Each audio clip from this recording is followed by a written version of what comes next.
I know go flop. See, blessings follow me, favor everywhere.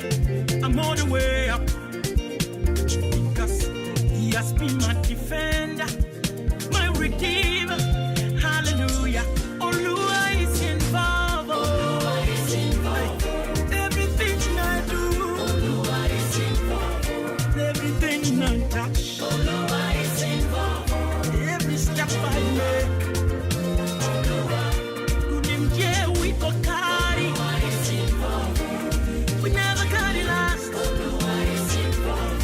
Oluwa is involved. Oluwa is involved. Obuoba Ofori Amanfo Maakye ediba AHENKAN933 FM. Still on breaker.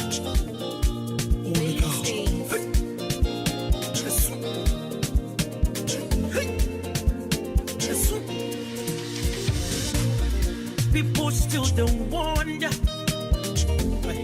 why I'm still on top. You can make a mobile form, but Oluwa bless me. My name because Oluwa is involved. Oluwa is involved. Oluwa is involved. Oluwa. Now Oluwa, people let me say Oluwa is involved. We can carry. We never got it lost. We never got it lost. We never got it lost. It's not by might, not by power, it's just by grace. See, blessings follow me, favor everywhere. I'm all the way up. Huntsman, are you ready? Let's go. That's right. Still on the cup. Oh, na, na, na, na.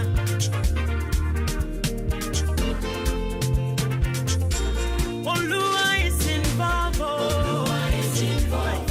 Everything we do. Oluwa is involved. Anything I touch. Oluwa is involved. Every step I take. Okay, it is a freaky, funky Friday. I don't pray me this one in war. Oluwa is involved. So we strongly believe Bibi Abeya Kama. Swati Asia. Shaba! Adi, Adi, Adi, Adi, Adi, Adi, Adi, Adi. I no go retire. I no go flop. Baba. Blessings follow me. Uh-huh. Favor everywhere. I'm on the way up because He has been my defender, my redeemer. Baba. Oluwa is involved. Oluwa is involved. Everything I do. Oluwa is involved. Everything I touch. Come on. I don't pray Oluwa will definitely be involved, and trust me, in respective of the current predicament and the situation that you think nothing at all can be done to change it. Trust me, Oluwa is involved, and that situation will turn around and it will bring you testimonies. 28th day of January 2022 ANA. Broadcasting live from our national studios here at Obuoba in the Brim Central Municipal Assembly, to be precise. Networking the globe with the help of www.AHENKAN933. Baby, Shababa.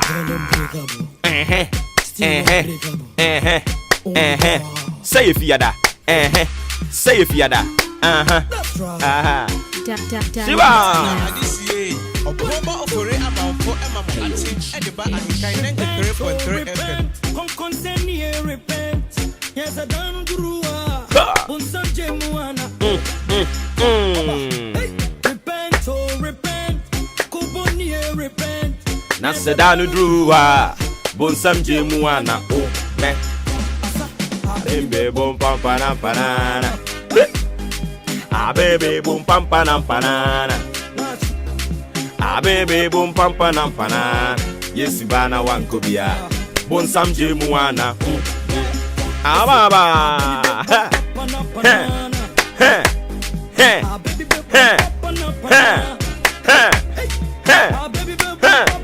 Come on.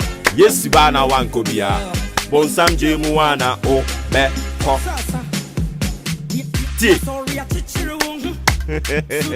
Okay, I don't tell you for any if you are the medical catcher on your sink on your free sabre. Copium say non dubabo. Dada. It is your most authoritative social, political, and current affairs talk show. How do you can send your anything you say a fearless and factual. Yes, in Konya, solid production team, as always, led by Adrim Pahini, Kofi Mensah, Kobe K, Kwame Asante, Udi Ahenkan Kwame Yaboa. Anope Yasense in Konya. Speaking on their behalf of Remy Obuoba Ofori Amanfo, their Commander General, Ensro Jabaku Amaka. I've been kissing and you need info from no. Baby, I've been kissing you. I've been kissing you. So what you say? So what you say? I don't pay so many of some brainwana attitude good say at Towo. Yes, in Konya, any attitude say by Kukua, you be judged was a kunkurung. Baby, I will be able to say, Yanka. Not Yasiama say, Oko Abefu, Quenfidia internet and so I will. Sanso so ena asya who do be brie what's a ultimate no obetumi anya etie enu nti mo amu use Android mo be call a Google Play Store e hono no Ghana Waves app no ena me pese okọ download ana say ye was Zenu Radio app and also betumi download o download we are then you search for Ahenkan. And watching so www.ahenkanfmonline.com yen website no and you just say woman say oko ho no mo a uyi say ya crochin semini bi die gu ho no mo mo parking kan mo be kan no ya sign aye no in a way that unya dru ho no mo a ultimate radio no automatically ultimate radio no so what I say website bi brintesa yen ye de ne yesronko eya na wa hye ne so ama me. But pair stories in the breaking kind www.ahenkanfmonline.com. Oko no more. The woman say ya can gum honomo. Cooking can be brain one. Audience with the annuity. So what you say? And don't you know we are trying everything possible to make sure say baby I will be out with me Ahenkan. So what Ghana, so what outside Ghana, who bet me Ahenkan. I am watching so Eddie Amame. Anope and somewhere ye de abetopo no so a ye badwendwen ho ne doso onum se town hall meeting eguso a ekoso enra ena epoye mantamu ewo Ascension Temple Koforidua Presby omo de town hall meeting bi de hye so ho no mo na yenyankasa ye news editor afia mpofo akọ ho obeba no aba bechichi mu a kire enu achi nso ye ne osoafo a wono ena wo hwe enkrato nsem so ye bewese ye ne bebo nkomo na ye bisa no nsem ba komienu bi ye wi a na ya san akonyanim wonim se Mobile Money Agent Association omso so enra omo ko me imra hye fie omo nante sie nyina ne se omo sere minority no 11 no aban ai na dwene se obegia atumu no enya de pa ebegu omadwuma enti minority no emontungu mfama wo mo ye ne wom ebebo enkomo na wode adesede de akwa magana ban se unsem prempre nyame ya adom aburo no yenya ne bebre aburo no adoso o Ghana enam se aburo adoso o Ghana ntini ya hyase ya export bi eno na opani ba ko dina no atum se debi exportation empanifo nya abotro mo fata bono to so se ye de aburo free Ghana ha kwa ama ahoro so no mum ye nya abotransa na yem feed yem poultry farms no yem feed wo mo wete aburo no na mo ama yentumi enya bumper harvest. So what you say? Na say yen ho so ya kwankro na yesi ye koyem panin sema koyem prewasem edi aburo dia konkrofo amanso ama makogye aburo no adi wabra yen ye te Ghana ha no mo atamma ye him tafre de watch let's say enye into a 2 for 1 pay ye be hwe din komo sanso and institutional suppliers almost let's say free senior high school buy no ya begu omadwuma ade be ntini begu omadwuma ye be hwe na ye bisa mpanimfo ensimfo bi ede afa ho eno atin so nim say for the past few days in ye and beto mountain so say corruption perception index Ghana baby ye gina no enye anopo ye be hwe na edi mu nkomo baby ye gina no enye afi atwa mu 2021 no o pe oman a yesusu se sikadie basabasa katahye krono ene niema ensem fata as far as oman no sikasem ejina mu no Ghana na yetoso adua 9 emiensa 43 2021 this year nso yesa bu nkonta no edaso ejina baby ejina eno na ebiru mu bisa senti special prosecutor no ho no wo doje nefuo anase wo bunkofie de adua nkate ojina owo ho no dwuma potin ben wo die ena corruption still omanfo bi susu se eguso a ekosoro wo Ghana ha enomo office of the special prosecutor no eye failure I was say ye shutting it down anase senate ye ya no de wadwenkyere edi abafa ho na unim say chief testy and religious affairs ministry no edi directive bi by say NAPCO trainees ye omo ye adwuma wo ho ni nyina no registrar enyi wo omo emfree ni payroll so ye pamo wo akofa nchiru ahye bebre no ade aba anope ye behwe na eno so so yadi mu enkomo ede amamo unim say na efiada nso de ya na protocol nhyeda nye serious so saa wati ase ebubu bi guso na fe yedidi nkomo ba ko mienu bi nso ede aka ho eri nti se biri ba mu a ye behwe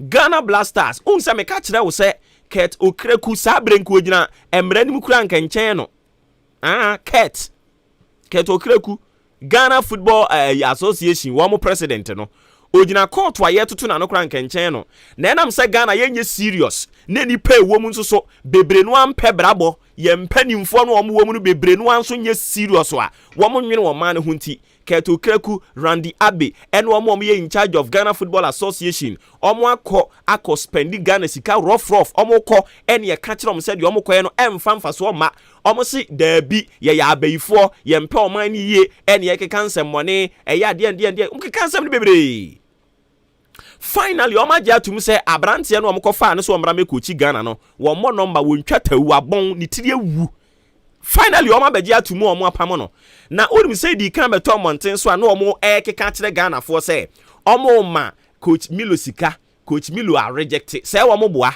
abusuya $400,000 and abrante no say yemfama no as mpatasika anopa yebedi mu nkomo edi amamo yebetre mu ne edi mu nkomo de akwa akiri Ghana ye serious nation a enka sabre nka nkrofo bi gina court a yetutu omano ade afa Ghana AFCON na ekobo ne trokan no ho na so yenye serious na mpanimfo ewo mu bebre no anso adwene nye correct nti no enhye da emform ho saa anopa yi yebedi nkomo no sane yete no ya no ate ase de amame midi ne nsesa ye frame Obuoba Ofori Amanfo the commander general ensroja ba ko amaka adwenkese anopa yi yesi nkonwa no dwumadie no ebi u jasa esanso yeboja ye nti nkrofo bi beto mo nka maka de bia meka wa ha se ye yetu galam sei nti de bia ye ehu fi so ati ase enti won pese utia obeti wo wasum se ye demo wa na adwuma no ede ase wonsa no waye no waye ni yie se o kire wa adwene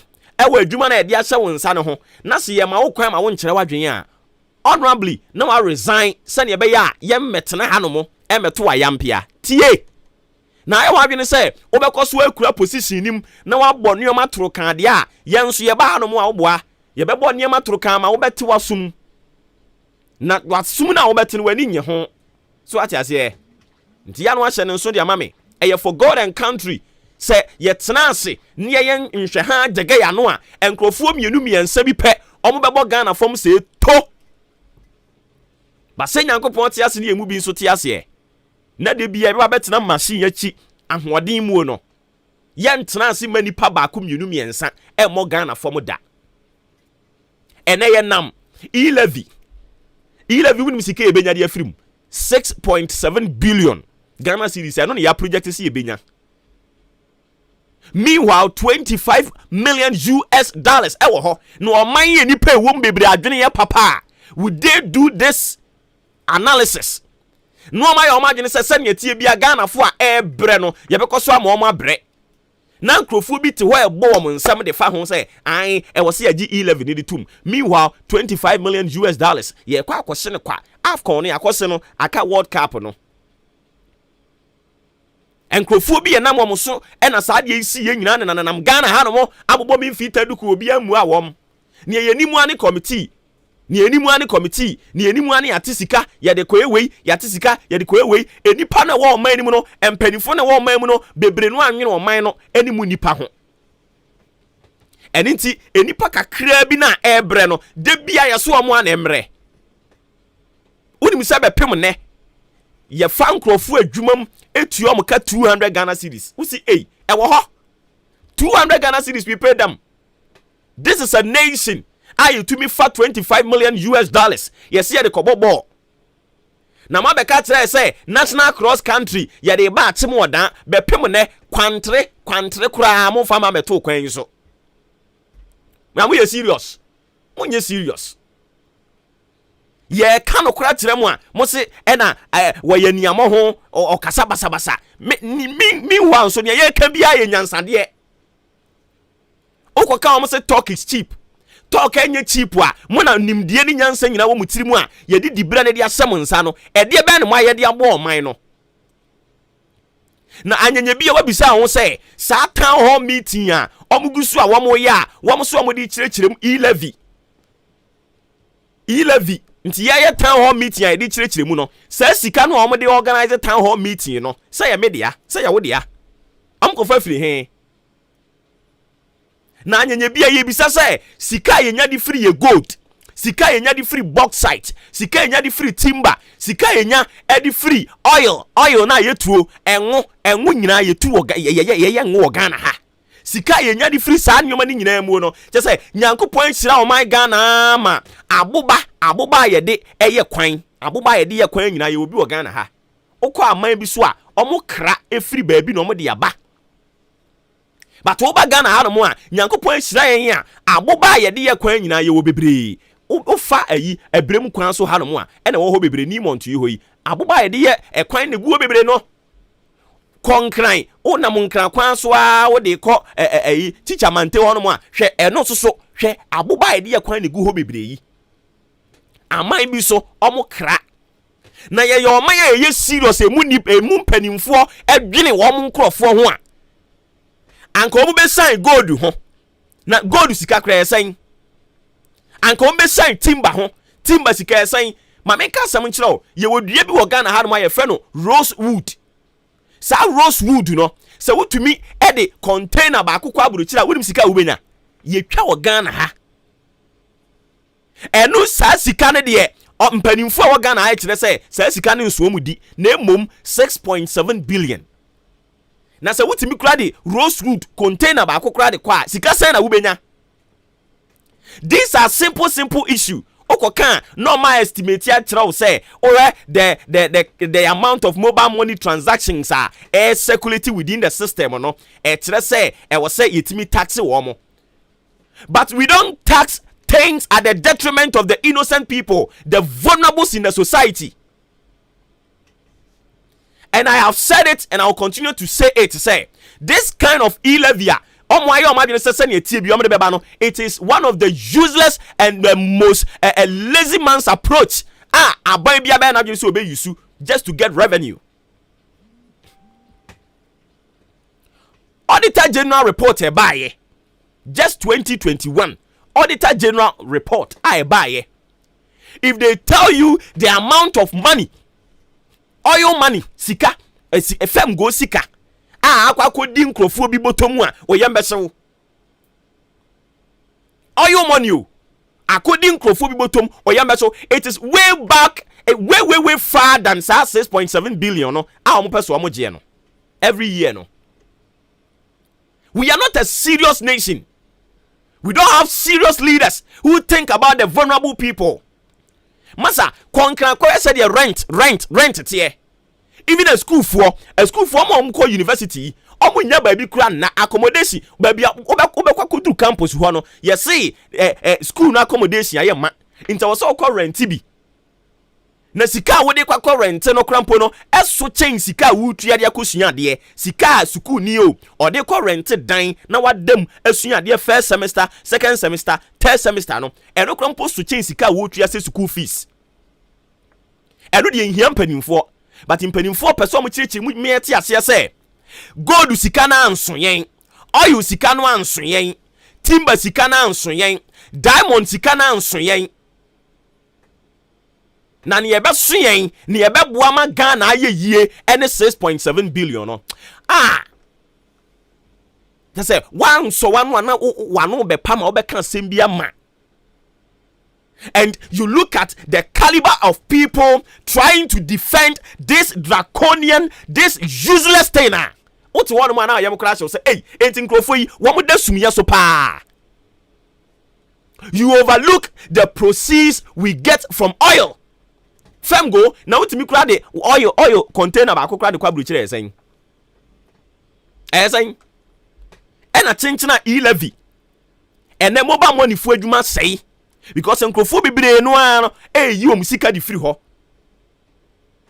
say omanya emu mpanimfo we have the men if the men that they claim they have if they think I don't think is that they will come out with this chinchina twan policy mom say ne anopai ade na asase no ntene mo bete yenka asase ntem and then you be come papa because any may be cause for Ghana ha say I'm sorry na mo nyai sa mo nkwasia NDC ni MPP politics no a mo ye ne tantan Ghana ha no na mo mama ye nyina sorry anka sentia some certain policies bi a meme de mitira yeye odi ankan bosome so we and 28 enche beti kron meme de mitia yeye o but ne ye wote akurase ono nso nya den ye nyina aka se yenkan anu ntum a ye betimi aka anu atum okwayo omeka say wase wunya bot oh yes ye nyina betimi anya botere ye nyina betimi aka anu atum ye nyina betimi alobi ama ene se municipal board kra ye nyina betimi alobi akoda bi so but ya nkonko da so at the detriment of wo editi ye kan okre no ya mo meka ye ho na ye nka okre no na munya mo NDC no mo MPP no a mo de te wono mo a sesei no kra ye kanti ye hia uhia yen a na wuni yen se ye wotamfo no ye nya wotamfo eye Ghana dwuma na menu mienu nyina ye Ghana dwuma communal labor en ye se ne be ye nyina ye ho beto yen policies ya mpanimfo ete Ghana ha ede ba no pawie nwumere no enya policies e boa yen eye policies e kum yen na no pay on bet yen ka 55 minutes into 6 a.m. and then yame no wakan nyame asem bi eni ho e chen yame no wakan some manka James chapter 10 verse 1 hwan enti e bia hu se nyame asem but yame no wakan nyame asem bi eni ho no mo e chen yame no wakan. We are not a serious country. Ghana, we are not a serious country at all. Because you're a serious country, anka by now, anka ye question a binom. But bisa on say, any part of those saying ye question womo, some misappropriation of funds and financial malfeasance and sayana e koso Ghana hanomo. Any part of those saying, and we hold them before the law to question them. Ye kwakọ to aba sesan 2016 aboro nyene ne nkrofo ye je ka ye siaka we ya ye siaka we ya ye adan a ye se omo amfa mra kwan so ene omo edede omo ama che cars na ma omo ho bisa ho se cars dodo se na ya kire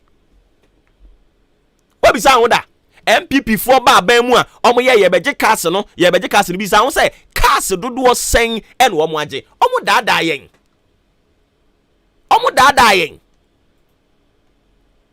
debi omo ba abontia no matwa mfonyini se NDC ne MPP mpanimfo de omo nka nanso so omo wia no makohia wakire ho no omo akosere omo wia no makohia wakire ho so siko osmasa sa kirikiri na mabro ne nye ne wo ye no mo ne nkasa wu mo ne abro nye nkasa na eden ya amamuo na bedane omo to omo se ampa wu bedane nya wo de ye me no edane am ba bi ba ye wu osme pa acha because onim se eden ya 8 years bia mamuo dane wo Ghana ha enti se dane na kona fa esu ne ban ya oda na die wa bra wo tumi mu no saa pepepe ne beda bi die adi a kyerɛ no ɛne nti kasi a aboro nyemu di mirika ka we ya wia hwan ya wia ne ahia John Dumelo wa ha ne yɛ tete no ne yɛ tata no wa bisa wo ho sɛ saa asɛm de kosi sɛn ɛno nso de ɔmo yɛ wɔ asɛmpa ekosi sɛn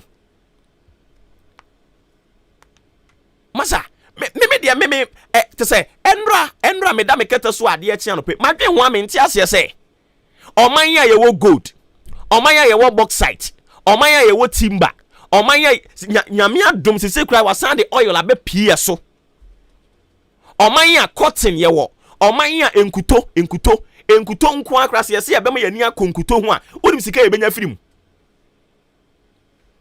Even the football you kura mpokura no se yɛ bɛma yɛ ni akɔ football ne ho na yɛ ahyase from the court the juvenile football yam yɛ ni akɔ ho na yɛ train wɔn nkakra onim sika ɛde employment yɛ be create wɔ hɔ ada de yɛ serious saa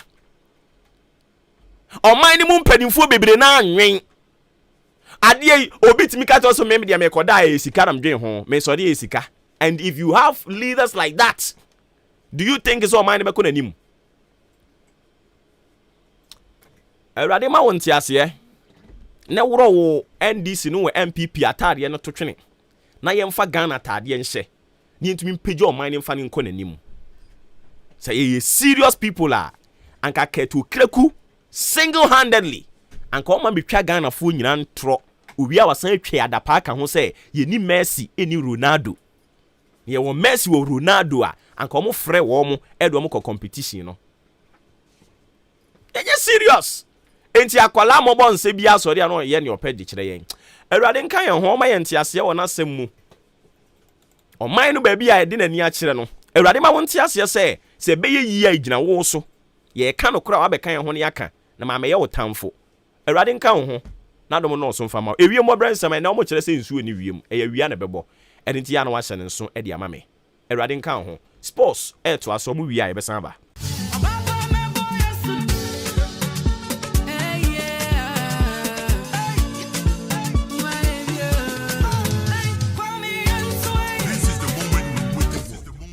Ladies and gentlemen, it's sports time!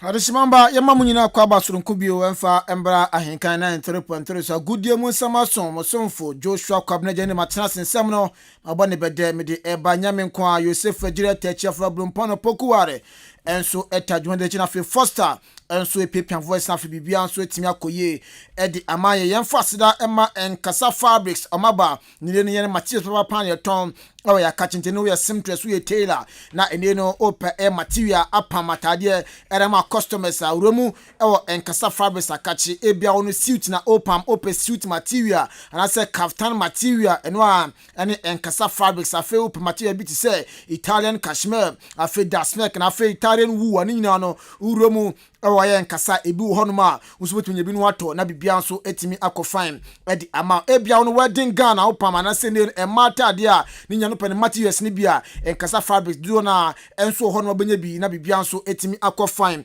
edi ama ohwe cha kwanya shop number C403 shop number C403 and that's shop number D347 or Makola shopping mall opposite Ghana School of Law honum na obohun frɛ number na woni ending koma aka kyerɛ nyina number no 024 3422 591 024 3422 591 and that's 024 2876 780 024 2876 780 na oni enkasa fabric said in common na material akoko dibiato na bibia nso etimi akoye ereman samde nhase emfa emfi World Cup qualifiers ekoso na esiade no se na esieche Lebanon etina fima South Korea chene bonekani bako Lebanon nso entimi anti afe Iran enso etina se echi Iraq bonekani bako Iraq fo no omonso omantimi anti UAE enso shekani minute a Syria fo no omonso omantimi anti Australia shekani enide Vietnam afe Japan bonekani minute a China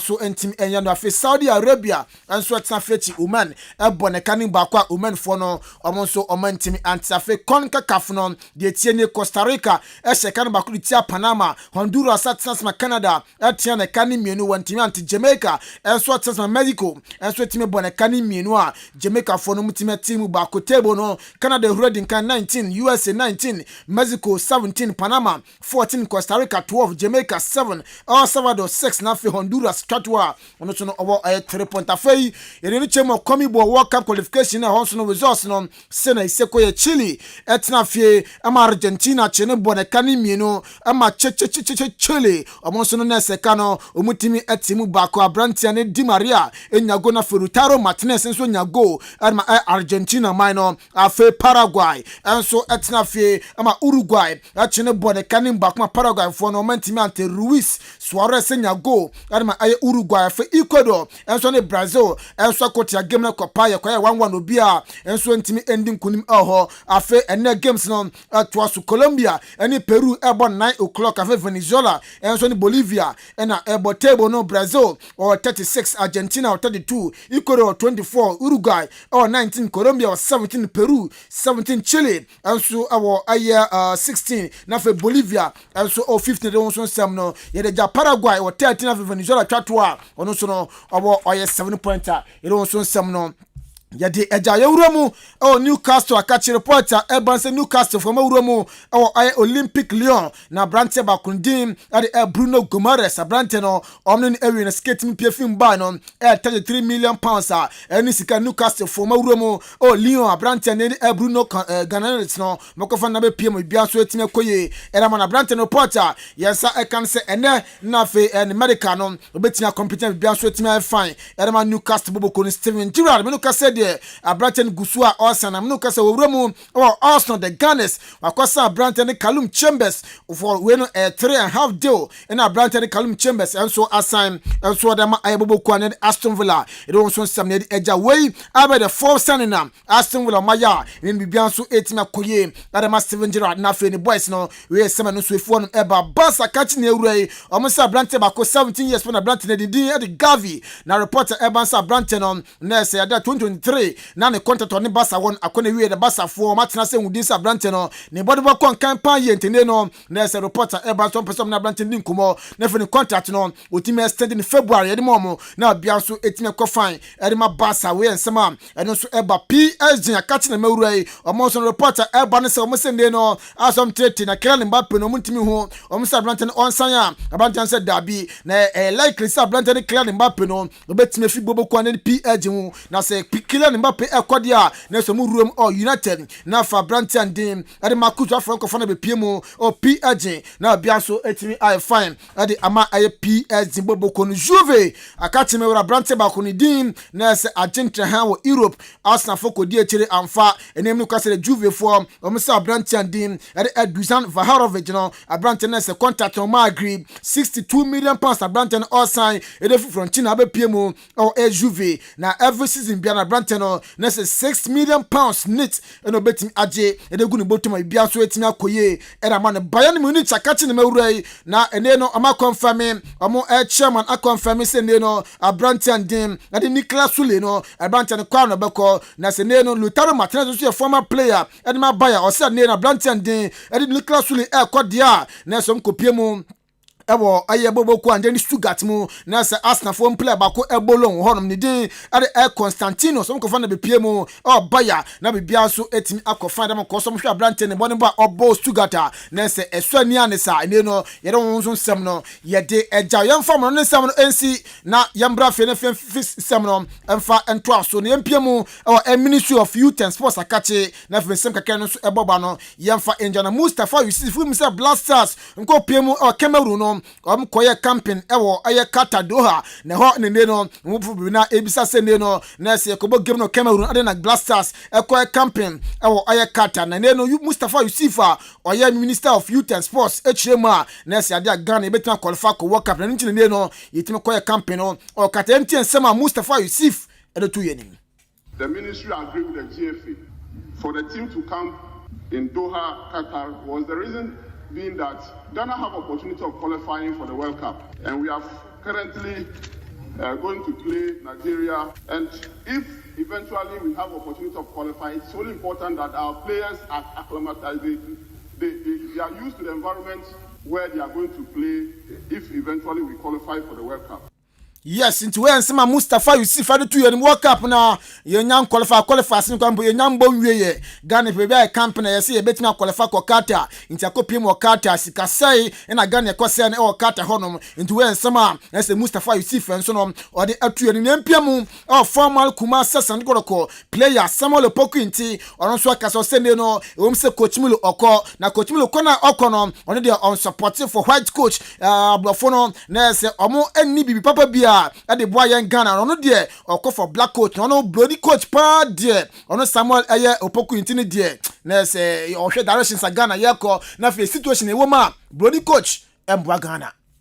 Me mumu dear, me nye fan of white coaching even in Ghana. We hear a trend no here situation and I say a ball bonus city no. And even the national team now. Argentina of late, the whole system fee say white coach a bit me aye bibi ama Ghana. Ko history mu, ko history mu, ko has history mu, ko Kingfisher, na ko Ice Gold. Bruni Bena what me the Ghana team aye bibi. We hear a trend no.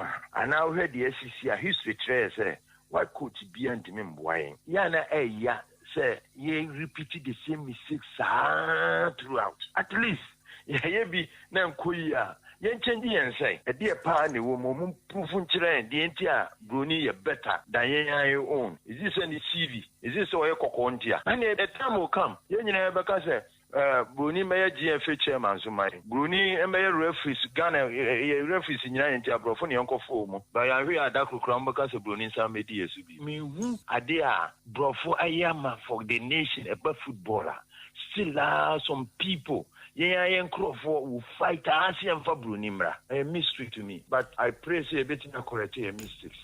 Into way and Samuel Opoku in territory no koso kasa se no Ghana se pese nya good coaches and esa de ohini jamo omoya ye no obeka ya the Ben Kofi afesi keje mfimo na fa grefin mo kopie mo Germany courses kake kosua de o se ne Ghana ye pe good coaches na se sa formula no ye fabia e betimi aboa ye pa ye enti ensema Samuel Opoku inti esa de kan ho idea be I say Ghana yeah need to one more. Ye pay players be edum coaching courses. He said there or he jan yeah. I am a secret in the Griffin Ben Kofi no nyina. Ghana na di omo nyina call Germany for coaching courses. And this is our own I can be new. The na me ya say scared the man white coach ni fire black coaches no half of them cry omunya. So you say blacks no yeah own perform wonders. And it patriotism. You need to be loyal to your country. I don't know a black coach 7 months in Janica, 6 months in Janica. Bruni the intimate friend, Bruni or your dear Intino no dear. Maybe be a intact. Your man of double will be sometimes triple over 8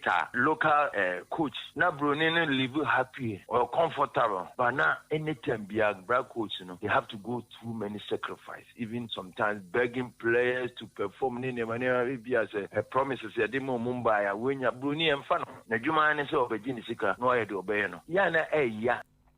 Yana ya we and some former Kumasi Matema Sanogo player na se Samuel Opoku into the 2 ni kwasu biemu ewo ekotokwanuma na sa Brantian Dim ade aya David aya Obenyako oye Brands and Communications couple ade ma Asango konsu chema transfer window na ebienu kotoko na so mo sheda ensan players do obiasa na ma sen akompone bia ba kumienu bia goalkeeper bi no ba piemu na sisi apan transfer window enche ba bia die kotoko omo sheda enisani bia eye yenti ensema David Obenyako Good to know, maybe be technical, but I'm not seeing say a bit also. Maybe one and I'm very doubtful. Yeah, okay, we are okay with the team, but for example, we're a goalkeeping department and there are 4 goalkeepers and a Razak Abalora frame. So maybe the technical team will still like to keep 4 goalkeepers, which on person me understand. Then you say an extra goalkeeper by Bishim. In America say. I don't really see. It was the last season around this time. You top players Marco Miensa, and this time around, if I say we Justice Blay, I don't see us even going beyond players at all last season. Maybe a bit less cry. Yes, maybe a bit less cry. Sans be Sunday no. Nasa Kotoko league no matching best at 10 points. Now league no Kotoko. Magia we and also no Chile Musi. better Kasiaji. Where performance of other clubs, any matches are there anymore. Where House of Folk last season at a point, it meets you 7 points. The difference between 7 points and 10 points is 3 points. But on Besai and Wedge Ghana Premier League with a 4 points difference. Adriana starting league no when you had to cry. Emma Omulusu matches be at home. But Adriana sorry and you series of matches are multi win the tour. So this is a team that can win away. This able struggle with home crowd. Sometimes I have an away performance. So we won't say a cost. So you can never select thinking say maybe Adriana then Abba form. And look at the performance of Kim Faisal. So be a catcher say Kim Faisal a good team this season. They really have a good team. And they are a team there. Okosro Kakra, Oba from Kakra, no Asan no no Asan Kosro. And matches near one a dozen. So we can never be complacent to the point say we are winning league. They are winning league, they a better trophy. They are sharing them. They know the one who say we are declared champion. Until that, then they Yuguswa Yakuntokwa, Yakoko and him say we are going to win the Premier League. We ayan sama brands na fe communications cap wa de masan go ko de tu yanimo na sendin de David Obenyakon na Ghana Premier League no eto so ene Kumasi Matema san go ko na fe na Accra Gate Olympics na about 3 o'clock live commentary ye de be bra e ahenkan so afa Champion Stars ani be twem na te ne be ball Sunday as Golden Dreams FC afa brekum Chelsea ani Accra Lions Hearts of Folk ani Ken Faisal e Sunday 3 o'clock sa game no live commentary be so e de aba Lagos Cities and 11 Wonders na airball Mediama and Alumina Sharks RTU and Karela Wafa and so better Fatunsa that afa baby any Gold Stars no the game at Aboni Ghana Division 1 League no zone 3 fixtures no Sena is at Liberty Professionals and Temayut na airball Keti All Stars and Intadas Vision FC and Accra Young West afa Uncle T and so Susubibi na airball Tudu Mighty Jet and so Golden Kicks airball Pando out of Fly on set na fie and Accra City Stars na bebo na for the Chema Kwa Bibram United and swat na fie on Nanya FC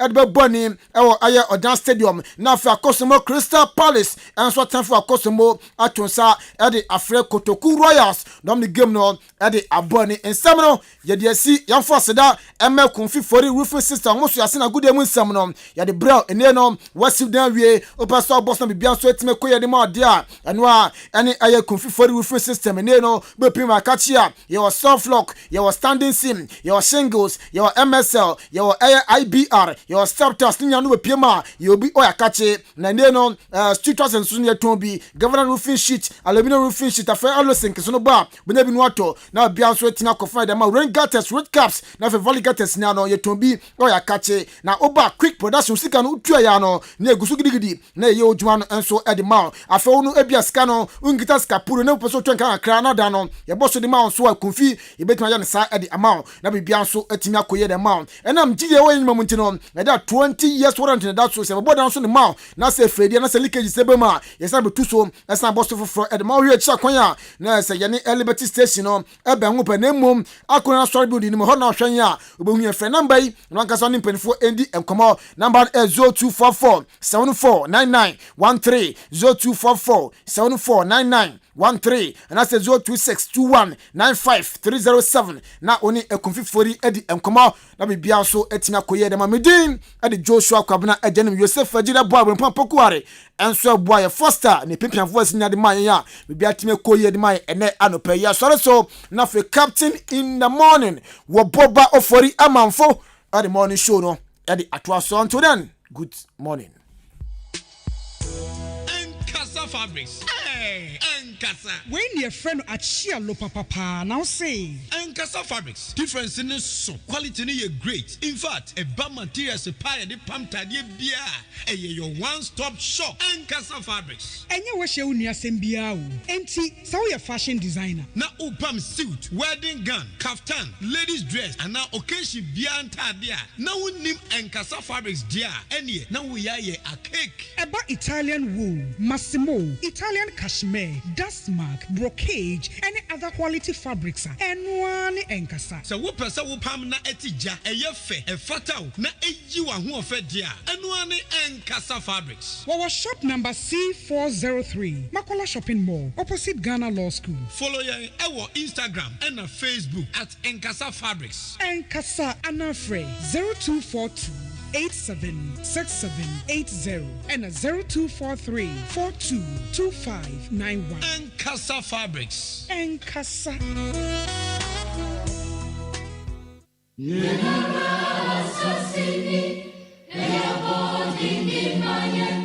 Moja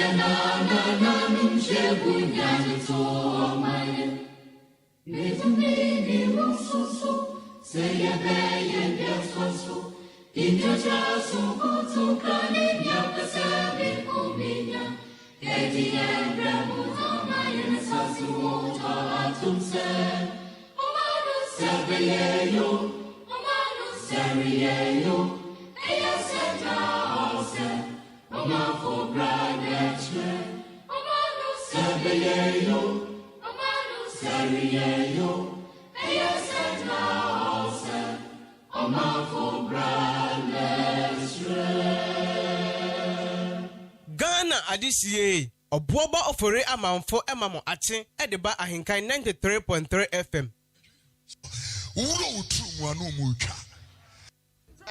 Chairman, good afternoon. Good afternoon, brother. How are you doing? Very well. How did you find the program? It's a very interesting, and I'm very happy as a chairman. And this historic, I'm happy that I'm also involved. You know, the country cannot develop without education. So if the president and the MPP have made a manifesto that they are going to help the tertiary people for them to get loans, it means that Ghana is going to join the developed countries, you know. And he said you don't need a guarantor. What you need is a national ID card, you know, national ID card. This is the first time.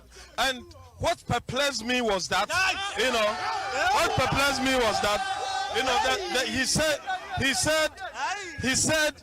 he said after you are national service, you have 1 year long period before you start paying the loans. You know, it means that Ghana, we are moving as a country to develop country.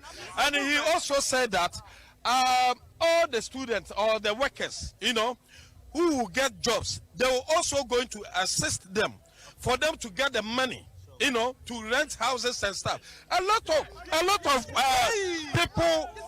of people are suffering, you know, from money to rent apartments. So if the government abroad has come to Ghana, so this is what I totally disagree, because as a country, if we go by this provision of these three documents for a means of identification, we will end up disenfranchising most of our people. Mr. Speaker. And so for us, you say we'll end up with what? We'll end up with what? This franchise. Yes. Mr. Speaker. This franchise. Honorable members, order. Honorable members, order. So that we will not disenfranchise. You say we are forcing you to come and do this toilet. You people don't know what to do. And look at what you are coming to do. They say the toilet is smelling, and you are it's smelling. Is there any toilet which that don't smell? So who's going to do that? Is there any toilet in the world which that don't smell? Are you know that people, if you are saying you are doing the metro, why don't you come and do? Why don't you come and do the toilet? Why don't you repair the toilet for us? How many money have we given? I want you to come and repair the toilet. Okay. Then we'll close it. At the right time, we'll come and do it. If you close it, you know what will happen? No. If you close it, the people will definitely themselves here. They will sit around, and there's no toilet here. Honorable Amin Salif, I would like to thank the President, His Excellency, for the wonderful speech of the nation, of the State of the Nation address he has delivered on the 25th of the 2nd, 25th of February 2014. If you look at what was presented to us, it's very much reflected on what the situation of the nation is at the moment. If you look at in the side of education, the president made mention of any development nation that do not take education serious is not worth emulating.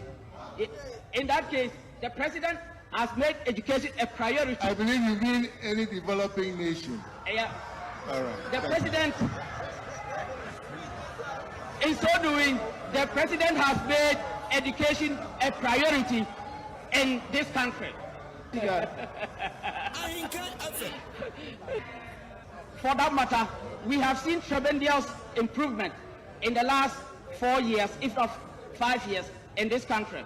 Taking my own constituency, for instance, before the inception of the NDC government, previously, we're having almost every community was virtually under school of trees. Almost every community was virtually under school of trees. Ghana, the Bia, no because in new one, milk and honey, rather. A bear intercontinental and also within the continent. Within the continent and intercontinental. Hello, good morning, Mr. Seku Nkrumah. Good morning, Mr. Seku Nkrumah. Good morning to you. How are you? Yeah, I'm fine.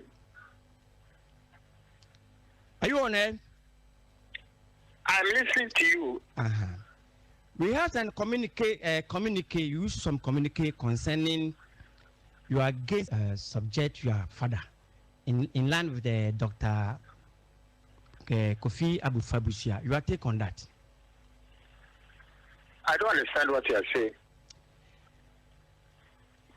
Hello? I don't understand what you are saying, so please try and explain it properly. What I mean is, I understand yesterday we make some pronouncement at SYZFM concerning that Dr. Kofi Abufabusia wasn't a visionary person. Hello? Yes, I'm listening. We want you to tell us more about Dr. Kofi Abufabusia. The vision. I'm not too sure I understand what your question is, but if you are asking about what I said on Radio XYZ and concerning Dr. Kofi Abufabusia, it was simply a comment on the comment you make. The comment you made concerning Dr. Kofi Abufabusia. That he was a visionary. Yeah. And so on. And I'm saying that I don't see how Dr. Buzia or Professor Buzia can be visionary when he stood against the vision of our first president, Dr. Kwame Nkrumah. Dr. Buzia took over the leadership of the UP after J.D. Dankwa. Okay. But again, if someone may ask, he had a vision of African unity, bringing Africans together so that our resources, we can all work to Western or foreign interests that people like Dr. Buzia, which is totally unacceptable. We thank you. Hello, Honorable. I'm fine, thank you. Yes, sir. Can we go to our local or? Who's local? Is it my language or your language? My own language. Because of... No, I cannot speak here, unfortunately. Okay, then let us push it small. Yeah, you are welcome, sir. Thank you. Yeah, we invited you on our program. Kindly, we want to ask you, current trend, which is always going on, that is agrochemical. Yeah. Yeah, the farmers are complaining bitterly. Day and day, the price is going up. So we want to find out from you as a deputy secretary minister, which I don't know which permission or which criteria that you have been putting in place so that all these things can be minimized, so that the farmers will be very happy to do the farming. Yeah, let's come to the fertilizers. Some of the farmers said if even the price is up, then if they get some in the stores to buy, I think they will not even worry. But for the fertilizer, it's not in the system, and they find it difficult to get the fertilizer to doing their farm. I have to pay my workers. You are not going. You are not going. Are you in the Assembly? Yes. Are you in the Utu Senya? I'm asking for simple question. Answer me. Are you in the Utu Senya? No, I'm not from that. So why the basis of your argument?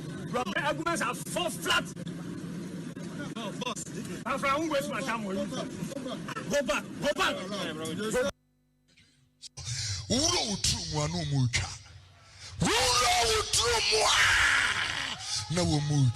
What panty are you wearing? What color of panty?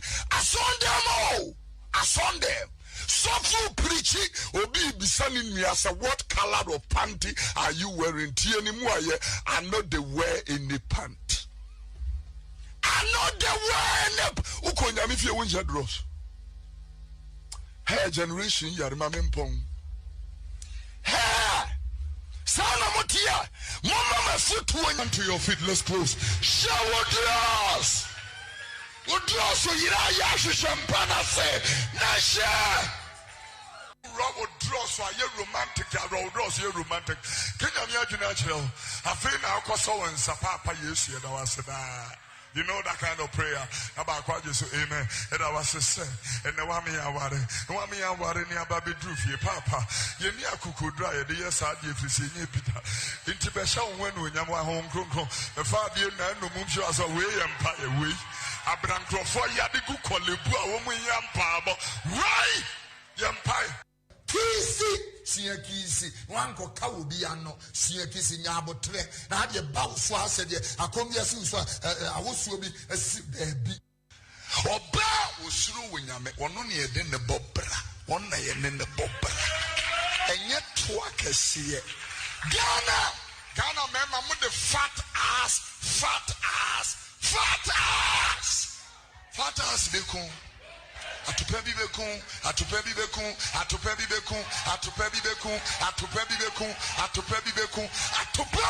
the obeko bunsem. Friday ya make us say we should be there.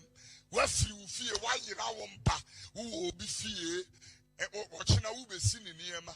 Hadia chair, what a trans Sunday. We jare. When you make us one mawa depa, with the namna mempe, will be an why you feel boys here go up so can you, why you feel pescanqua, the funny jeans ya, what the Nijian the posa is see at the hatter, because jeans are now at this cab, I would be a month now, and yes, I may penny a wabot tie, will be about tie cantaman to court, but he knew what your condition will do. Asafu amwa deg na mo sare mo amonu mo ire no nofo mo di manu abom mo ina mo sare babu de siwa no fuanu ko bom asia eni ba ina sare mo pa ye na wrade mi akwa ma mo sare ba bi yare e bi adwuma sai ba hwinim otie condition mo ni hu tiania asafu amwa deg na mo sare mo amonu mo ire no nofo mo di manu abom mo ina mo sare babu de siwa no fuanu ko bom asia anybody that's sorry. Mama pay and never had me a comma. Moon son of a beer, a beer to say, oh, sorry, how much of a bump pen. No one no for. No for Sabbath Friday, man, Kazi is a butcher. Can you protect your own? They say Akasa, a Radia Casa Cherame. What do you for beneath our pump what the nation's one? What Yamatia said. Why when it's out when you what was on your contact, you may see after all. Why would you find one woman, one crime on your contact and Siasoro? And Siasoro, when you couple to me, Jumamedia, when you saw Shannon and Goyo, and I should tell you, Master, Lebre Akolobo Stondo Kanaka, Lebre Asketara Bastanda, Tonsramicano, Tiaziankama. Mobi a peja bradi nyakopam wo yo hiri na odi timu ajai na na woni minyansa jai wo kwasia in the name of Jesus jai na o man na sum de mra jai na kura odi so hine no wo nya mishra mra kromo ho na na ja na ba jibe toto yes God asia original nation prophet one abai for monte sai onyankopon grada onyankopon jatana na enhyemo e wo Jesus Christ Nazareth yes mo janso na enkama man Jesus enter appear there. He just then you won't fall into my God. You won't do whom so you when I answer. Also for the granny, tell them what of many brutal one national rebel. Asma betin was so far no chrome for no. For chrome for now and no intimidity. Asma chrome for betia make up a senior prophet. Yetina make up 40. But the prophet. What am I coscuda? What jump school filter? Don't matter what jump school filter. A poor. The Yansano, your funny fear. Now, some people who fear Yansano, I just saw Didi Waru. That's right. Or Piani Didi Waru with the piano. Go grassy. No could Didi Waru. And now Tobio Kumasia, Didi Waru. Yes. Found some Musana Washi. Shin Kwan won some suffer. What Shin Kwan won some say among Yansa. Sankan Waru. Not with Shin Kwan Chiao Tichao Tia. That's right. And Kwan is so Quasia won't trim. No, you Quasiani and I. Obama Fadiano, Afini, Dr. Sibiano, Yaria Bempo, Capitals B, Sir Capitals B, Etimiquadia, and you know, once Yaria Kenya, January, yes, in him. Yaria Ben Capitals B. Oh, my motive, man, Tino, Yamma Titi Tabano, Mimian, you are coming, Jamda. Siam, Simon, and be correct. Mehonen Sebem, Quaya Chabiatoso. And a minimum one was say hippopotamus. A siaqua. And in the baby are here traditional. When you start studying bit, when you start studying bit, Sabemani fan one over 10 Bamanis, 10 is a boom for the killer. Not a Bamanus, Greek, says Sakra. You have one for the Babino.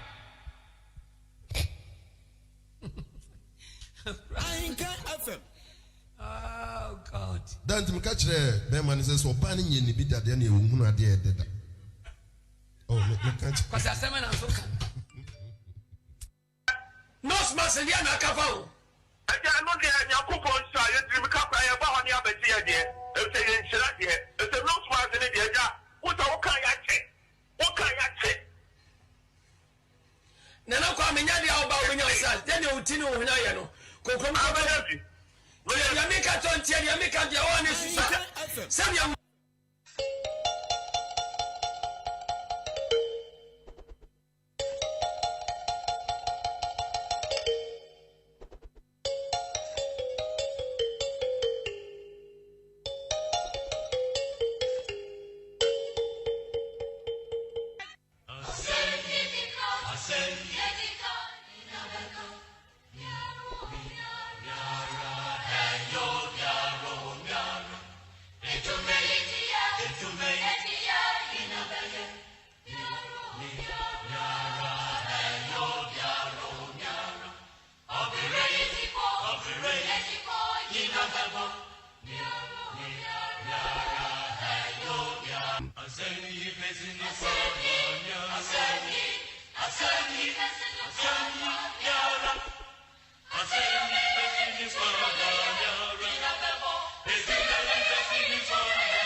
Baba, Yankopon Islam, Papa, Yankopon Saudi, and Kaimpo, Nippon, and James, or dear Juma, we Bahan, Pacon, Ditum, Yankopon Islam, any fan. Oba no Papa, Mamma, and Papa, when Yankopon can, you know, the town woman, the Yatro.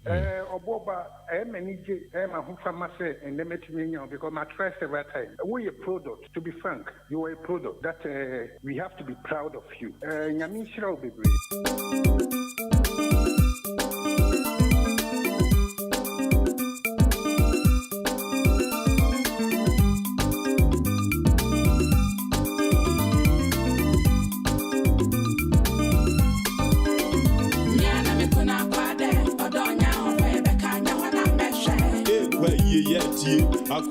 Okay, so 36 minutes into 7 a.m.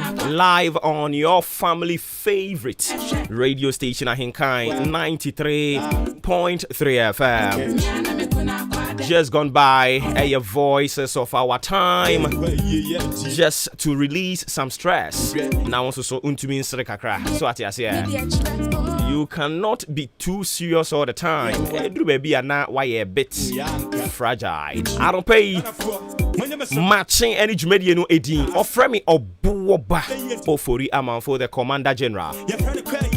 Me pa to anopra yi ye won komo bibre no adi ba ko a me pese ye ti firi ho no mo na fe ye di de bonkra tambo so no e de to aso emamo eye coach Milu onim say initially no omo be to abonten say okọ na kwa woko no sika bi ho no ma wo se ye de ma no oso wo mpe o de ache Ghana for say omo boa unse meka cho so omo boa unse haya no meka cho so nkrofo no omo boa on person mu bu Ghana de fa so mame nkona me ne head of sports e wa AHENKAN FM ha no nkotwetwe nkomo no nchekere nse mu mfa nkyere yen because nyema hu ni say ye fa no ye se betua no $30,000 enti $30,000 no contract duration ne de minim but what I know ni say oma calculate 9 months enti say $30,000 times 9 months left no o kabo mu a ebeye $270,000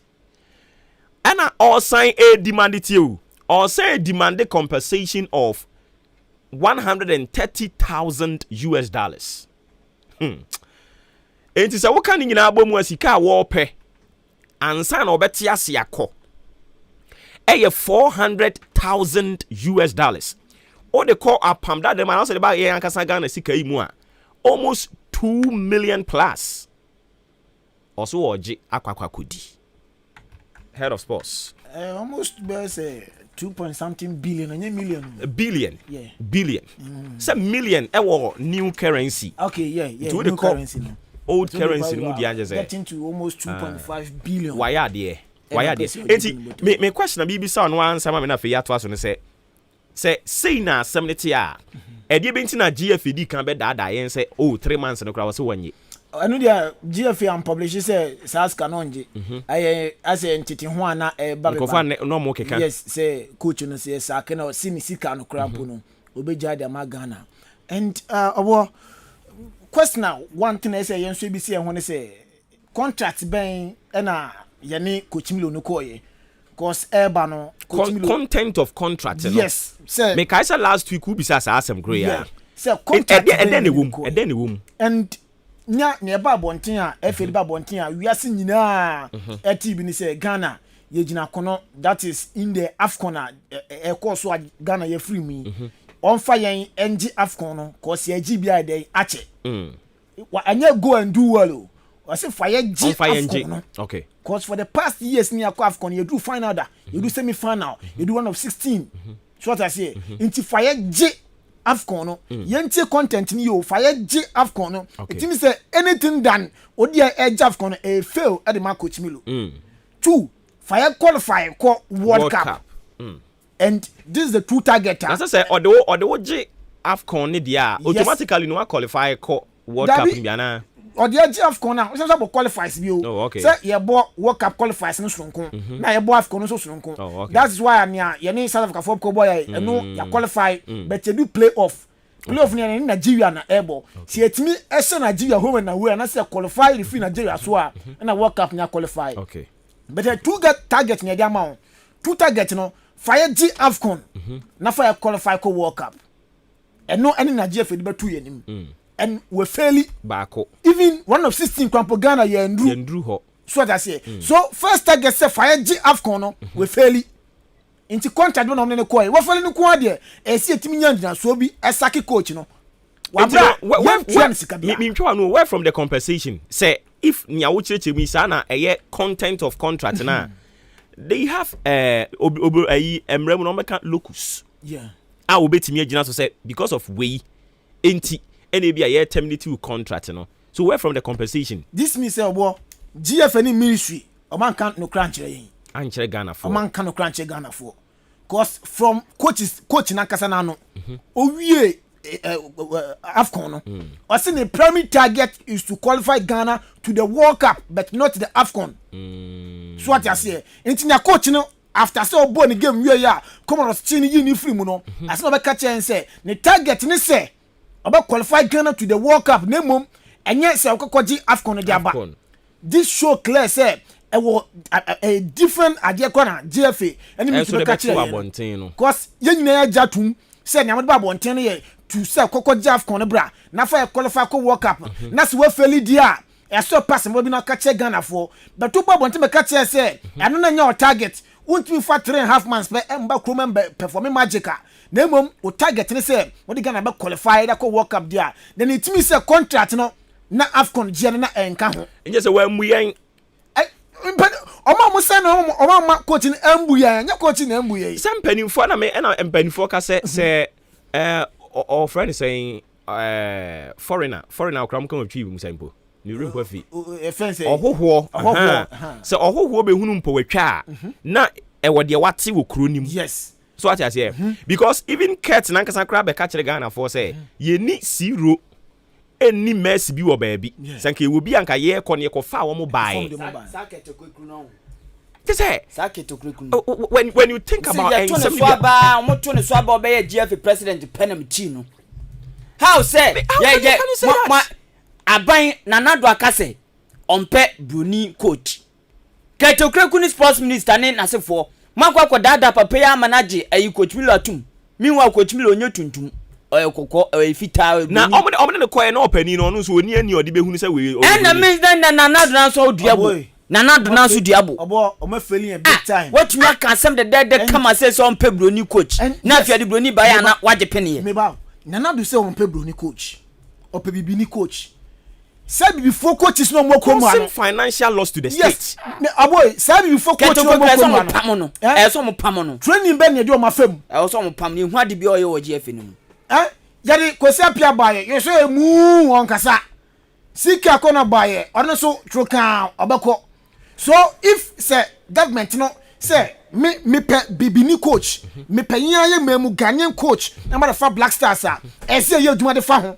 Cause ye coaches bi a yadi omo boy ho abodi se AFCON no yajimu enan yajimu enan no ye wo pani bi odo omo efo mu fi Ghana dom ko Germany ekotiti wo mo obeka voice ni mu me boy ahini jan e de agrefin mo e do mu ko Germany ko sua ade so you just ultimate chance na on say upe bibini coach nenu ano no resources I was all the man on farmer no because bibini coach ya yenya no first one CKE on one kasa kra na use ne car so at ase on one na ni fie so officer de man no nkofo ji enjomu ngwa bu before no ngwa bi baby obeda ye dey technical offense ye dey officer the man technical director or Ebroni Bernard Lopez wahwe so at ase so obo say president ni say me pe bibini coach me pe Ghanaian coach I mean ofi ye blood and I say ofi chrome hard man Indiebe ni aye dem sa Ghanaian coach. Yemfa ya no nka ne sa keke. Yemfa ya no nka sa keke ne ntina ho. Na wosan so di anim me kofa bibi ni coach ndi ba. Na se o baby avi coach ni beda krampo no ye ni endi akire ya de ne ka. Amount etua no aye almost be say I mean 3 times ye di tua broni no. Enti ya broni to me say this final question I am fancy. Sa compensation of $134,000 aye tuya dia ma abrante no info ni tuya is it the Ministry of Sports is it GFA ana ketokreku ni tuya ketokreku ono no ni coach no sign contract but coach no ni obeje ni obeye bia no ministry aban ni tuya neka eti we rade nyame abo fan finance wo coach ni hu nyina ministry aban ni tuanka se ministry ni so enye Mustafa dia Mustafa dia wo ne media ai me no ya ene ye kasa o muntie no sana sitie and this time on I am highly disappointed. I have said it and I'll continue to say I am highly disappointed. This back and forth so over one MA coach or Ghana Blaster ni no omapene Kufuado na me de ho so bo no and boy ono straightforward I was saying so bo no anyo no ko o me so ono tie meba ye wa hayi odi ankan ka say Obuoba ma yi wadi na general manager say dabi Obuoba ko adwuma how possible na odi ankan won kran wo bete Obuoba o se wayi na di no Obuoba da so te ha ye adwuma aden a general manager say me de me pese Obuoba ye adwuma na odi ankan te ho hwe ni din so I mean it is about time I was saying my common sense ye adwuma common sense ye adwuma Ghana how president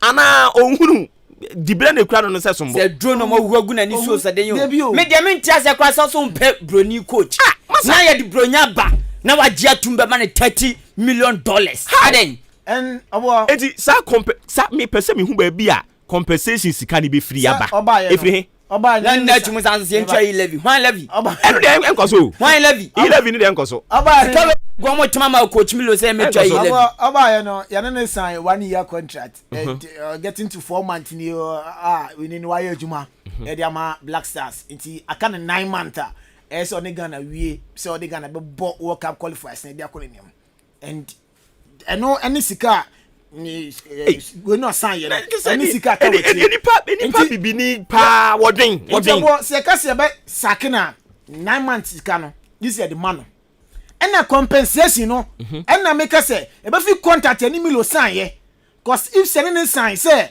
se want me anja afkon na ye yiwadi a ye ni compensation bia de tua no e be betua krampa e bia ne month na aka no ne betua but ye ne na anka sa so that say never that one thing anya sanete that is one to ye tua compensation so amount of 130,000 na man no and a single coach abaye ni performance e Ghana wantimi fa I fine krampa qualify anko the run of 16 coach Milo no almost 2 something billion coach Milo no wafa Ghana say sebi mu nipa nwin because Ghana no ohun ye say mu nipa dwen panka sabe o di coach ni so awon coach no onam obi so na coach ni ba kro na make say enam ket so na make say na coach ni bai because emu nipa nwin yeah entia because emu nipa dwen a wa wunua bibini as wonye sika oye Ghana ni o onye alatani onye Burkina Bay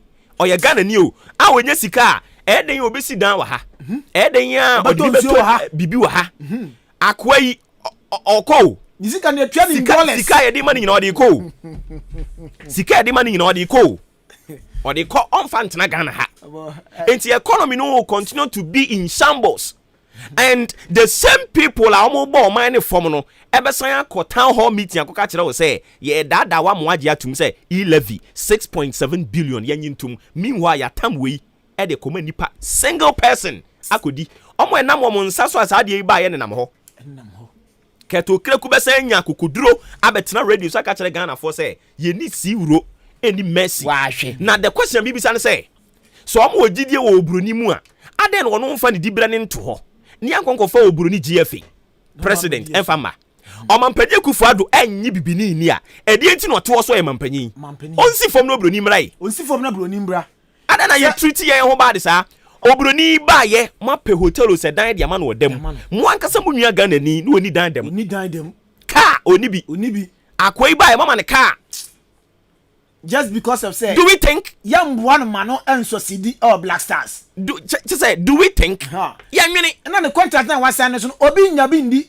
ya nwene cause I Ghanaian ya nwene and communicating with the president yes but leadership senka leadership no so enye bibi omun take simple instructions na leader te ho o this adibi one ma mo ya ase o jinu mpa ensisu o jinu we ensisu ye kasa yi omampani se he ahenkan omufidie mu num no NCA be ye fimu sisi ya endo menya hoden aye it's the ability this simple common sense instructions ye ntumi take sir onya mami na se aduro no mu gu na ni so se mi ntumi hu nanado ka on pebro ni coach na na ba se magina tum nanado ka se opebibini no na omo bo mo dia no mko fa CK di ne baaye en CK baaye no on person mo chena na do say bibini no black man enye capable se na kwa me kuma kan ye no enye capable to manage our own affairs the issue and one I can say o do wano ka se me pa na enye no wano no enti wo se o me pe bibini coach enti se mo fa bibini coach ni wi a mo fa ne mra presidency na mo ye nyina ntena ase na ye rekwan ye be fa so ye be boa no amana timi a succeed eja to apiati o se wan ho an omo nte ho ayi committee omate omo se apiati wan fund just say enyema ni bi wa wotena se dwene wa you ask yourself say nti mpanimfo wo Ghana ha na bi ni mo dwen wo mo ne diagrache eja to apiati mate ho committee at home trust fund was one fund. Mo be gigi sika. In the name of ye de koye kro ni ye. Se no kra mpokra ni se de be ni ye a ye wa ha. GFA no ntino o mampani ntumi ka se momfa mpanimfo edi anim nyina mra. Na ontwi wo manim. Masa. Me dem fa so bo akwa yi keto kreku akokroko sem o ye organ ha nyina ne because o mampani akufu ado ka ho bi. Ososo ne so. Ene kwan da ho no. Say so ye. So sa na be ye obo and this time incident we bebre sisi o. And obo ene na wo ka no Ghana must de nyoma di agro. Enkura dodo. Kosi apia. Sika kono after say saka o happened before. So that say omunya transparent omu account to people of Ghanaians. Na we kura ye kan. O de ma wo ho 1 month. This ball issue be koda. Eno ano no. Na sika no. Na ma san pokro no ni biem. Keto krekwa san pokro no ni biem. Onti hwibiem. Ebeda. Onti hwibiem. Because omo ko ba no bi anyina ko. Ipa ne tu ohun ni left and right mo ene egusu so ne so. Ade ne abo kan sem chiro. Aba na ntimi nteki. Hweo. Ontimi nteki decision bia wo. Because say yekọ Cameroon, say football na koyo ma de meboa. But your MP so mo kro man ma. Omni blaster say to kwen ko Cameroon. Koye de.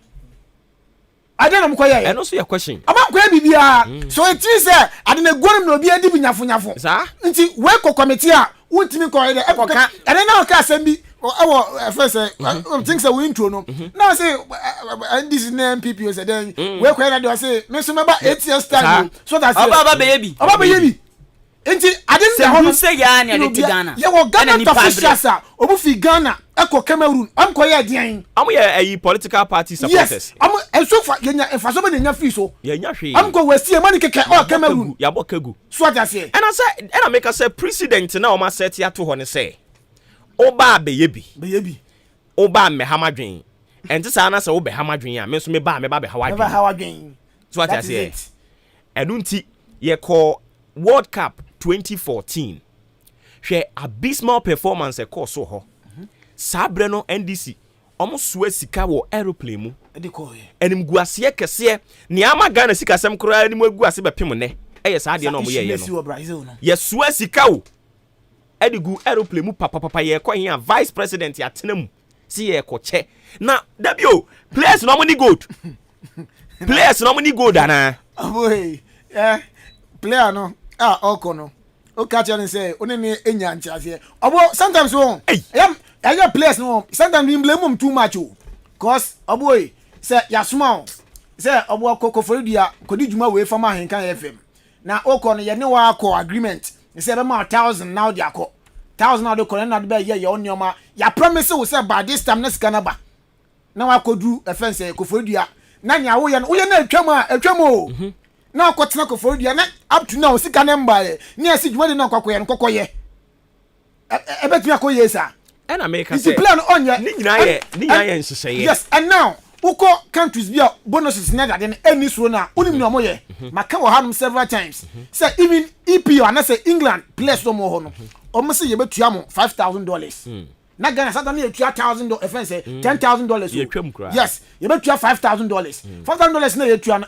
compulsory say any player of English national team no at the $1,000 at the man offense orphanage and two say upra o man na ye dey e fa hoka omo munye nipa amoja ni mamumu and now place Ghana that's what place no mo ba omo de sa mra ne de bae no blaster players no mo ni so ho and obo dey ni omo ni ebona gasa no omo no kita ana mka so omo ni so ho ana ana omo ndi so enti die be enti na ye de ntimi nkosua se ya de pade a ye ntimi nsua ba che ya de bone ye ni Ghana haram ne asi turumu ho ahwan enkrofo osua eno no eno de enti na no de ye sua ayeye omo nka se ya nyintumu Ghana ha omaka ya de pa enya de pa enti ade enti na enkrofo they are hell bent on it se ya nyintumu Ghana ha na papa ne de mutimi nkosua meji ntumu ha so I mean udwe a mame na wase na na sa asem bo asem no udi akira udi program nyina ebe ye da se papa ye de obon krata mboso no e de to aso amamo nti ye ne head of sports na ye di nkomo kakra de afa Ghana Black Stars and some no eduru ba bi na wan so wo kuma mu a wa no be pa wa no be pa but erade ye boafo na ontumi nkan ye ho mpanifo mama mo akwa ba bi mu kusikwa de wo wakasa dada Edin hwɛ 11 no ho ye mu bi ye be ya de afa ho oh serious hwɛ ebra so we was say ye kono violent kakra tie 11 no empanimfo de omonyo madwene se omo be fa ba kwani ase nyina so age atum na sa ko de omonyo madwene se omo fa kwani ase nyina so age atum ye nkasa ye de omo be hye nyankopon nsa se nyankopon no oto were wo nipa ono ai na dwene se obeto were wo nyame maso no ye do oh serious entro be o se ye bowura bible mu dome nkrofo bi kakra serious because ebinu ma dwene se omo ye wicked pa or ye wicked to the extent say ni mi ewukura ono be di dia open so on me tumi no tie no ansama omo kekan mpenifo kekan o program na se what mean obitumi ka say oman bi gi 10% ayi what do you compare wo na wo John Madia na 1.75 wo yare zaman nya no de ye nia so re na kwatran no se okọ ayasa me se wo yare ye na unya holidays kakras me kwa akodi holidays enti no say wo bie wa no wo di nsuo bodua na ye beka say hey ye bowura bible nim na de age no ne de bible na dome wo mo ye sra yade ne ye de agum so because why dwene say wo beto ye so were inte wo say so ye ni bre finance minister Sam kan chairman of pay say mutua mu de besi bia mo bechi wono amu na mo de sika na wura kwasa mo yire no obetua yes nyame ayare sa de ama no sa padi na obo and I won't cancel your own here. Okay. Yes, nyame ayare sa ma no. But that consultation we know me who va so bia was you. Say no ma je so omo tumi. O tumi ni hwe. Enya no papa ba ai Steven sticker.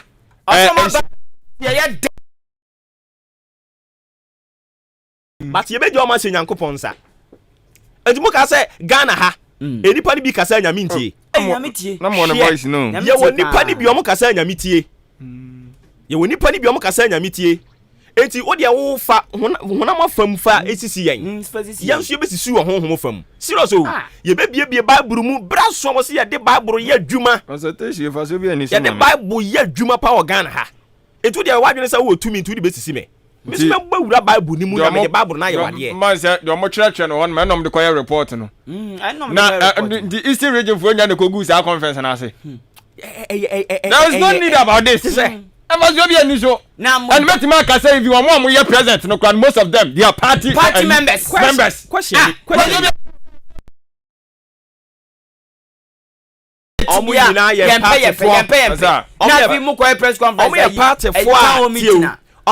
for a woman. Because we are party near what winning. Only Pano would know when you know, Abbey Basso, first term, your Bonidias minister. Ogusu didi second term ye bonidi as minister Ogusu ya wa wo ko ho no e den na wo wa ma ye di sika kakra bi di amount e na akọ ye pe one one pe wo yare one pe question mi bisa simple question mi bisa ne say ye ntu gold wa ha ye tu hu sika wen ye ntu bauxite wa ha ye tu hu sika wen timber ye nya hu adwuma wa ha ye hu adwuma rosewood okọ bono ne mpotamu a wo di container ba ku rosewood container ba ku kwa aburuchira sika ubenya no e chensa enkwase 6.7 billion no ma project no ho asem te sen enkrofo no mo smuggling sa keke eko what ho asem yemfa no nsi nchen nanse ya site ye bebe no so yanko no den region enkuto nkuto share bata te say oman no nyansa yira wo man nim se no ma bu adwere ho a won ti asi nyansa yira wo man nim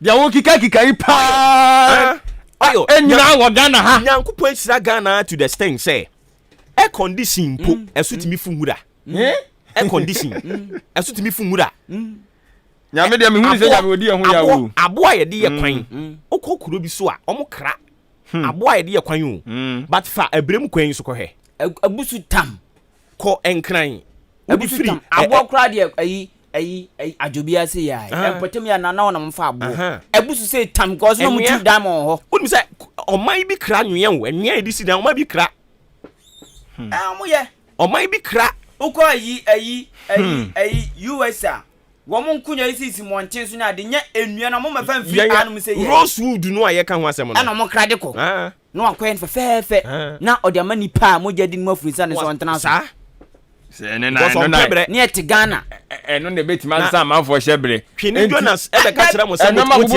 wura mu amonti ase muti wura mu because odi Ghana compare to Baga Ghana at tan se twinkoso twa bibi koso so ne ehu o yemtumi hu Edo ayo so desert ahwiatam okoka omeka to say talk is cheap hwe talk a whole year enso to 3 times o say no a whole year already ayo obi person obeko talk is cheap enti talk enye cheap ayen ka na wo so nyame wadom edu akɔhye hɔ no mo no eden na wo ye hwe eden na wo ye abo I think say ohun enipa ye before no menim say de your mind na sibitie Pesamin kuminya ya ade adidi ye trimu aya twom eno ne ye weak point pesamin kuminya se yantime anja no ade a o ani anya ye o no na nya bi di to office an ho to no eti for that matter no ma ekoyie radio research beka to say research beka to say na me atism research an pay research beka to say uhu oba na o ye ne lie na say unya fra say ka say besra me pe urefu abusia urefu nua urefu adwuma urefu bibia na oka say me ba mafoka ene kra de urefu so wiase dia no do ko different urefu so ye honam urefu bibia anti nipa yeye na so nya bibi dia the refi ni nchi kwan ofa so be yeye the refi I was saying something refi erade hu ye mobo na ye nyina ye adwekro wa wudi ente ya na me mani abre asofo obi no so no hwe we have asofo obi mo Ghana ha sa aban bi ba aban ne ma wo mo asrafo e ma obo mo ho ban aban no e ma wo mo diplomatic passport na sa diplomatic passport no utu kwan a yen chekewo sa protocol no a wodi tu unam musa na okọ oman bia utimi koso edinti no sa aban ne ba no oma koma no atum because we enjoy yes meanwhile no ye wa sofo bi nim ho no mo a so omo kasa nyankopon tie nti obi obeba o ye leader no be na dwene se oba be bu timamufo no afa so timamufo no kire o madwen a wo mfa but ekokokoko na ba bisi so say ne nkrofo kan na they mean sense yes sa wo sofo no so sorry na woni nyankopon kasa na woyi ni bompa ye ma nyankopon yi ni firi ho bompa ye ma nyankopon yi ni firi ho wadaji but ono no wadidi amen ye o diplomatic passport ya mana srafo ye bo ne ho ban o yare a okọ hospital free ne yire ye hwe ni free ye hwe ne ba ne ma edida school mu free into of say ewi asene no ano no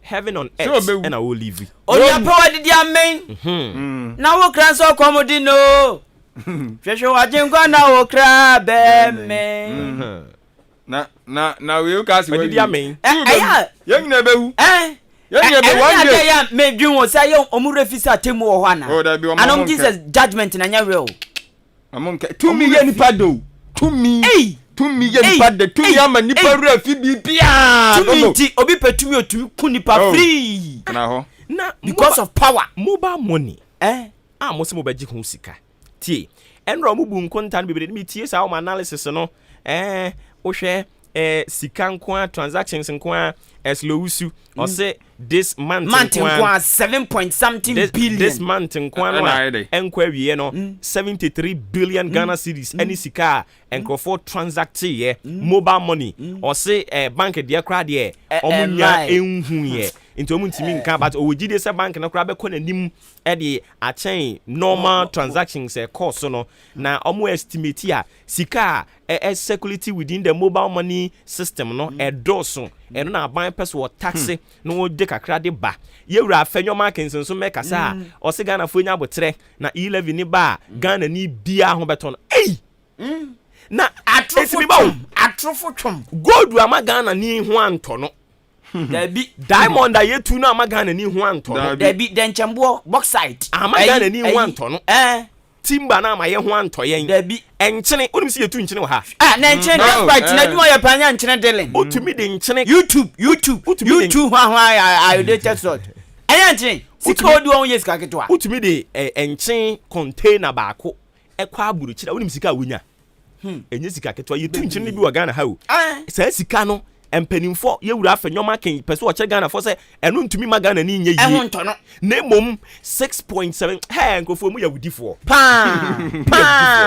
omu ya wudifo omu ya wudifo mu ya wudifo kakra bi mobile money a ene mobile money baye wo be hye obi no wa bie bi kakra den ye onye sika kona no mobro wa no ote fom ho no nkofo mu ya wudifo unu se ba pe mobile money business na be ko fom e na make us say ko fom hands down se atonsuom e be ko atonsuom se ko so bi afa ni sika ntunu mobile money so enti wo kwotena wo kwa enti 11 no o de omo fa kwani ase nyina so mfa mra yenso ye ne Nyankopon be kasa ne ye be hwe hwan ne nyamete ase na omo de we bia ba say 11 omo a enka wo mo ye hia nchirechire mu bia yempe ye hia nchirechire mu bia yempe na no amo ye meeting wie esenkofo nchomadwen papa penimu pa ne tinu afudwon tumiji mic ani simu dagire eso mic no mu ka say 11 no na menti ase me ba ase no afun ma ba beti ase pa na me hwe papa nani ase pa wo yare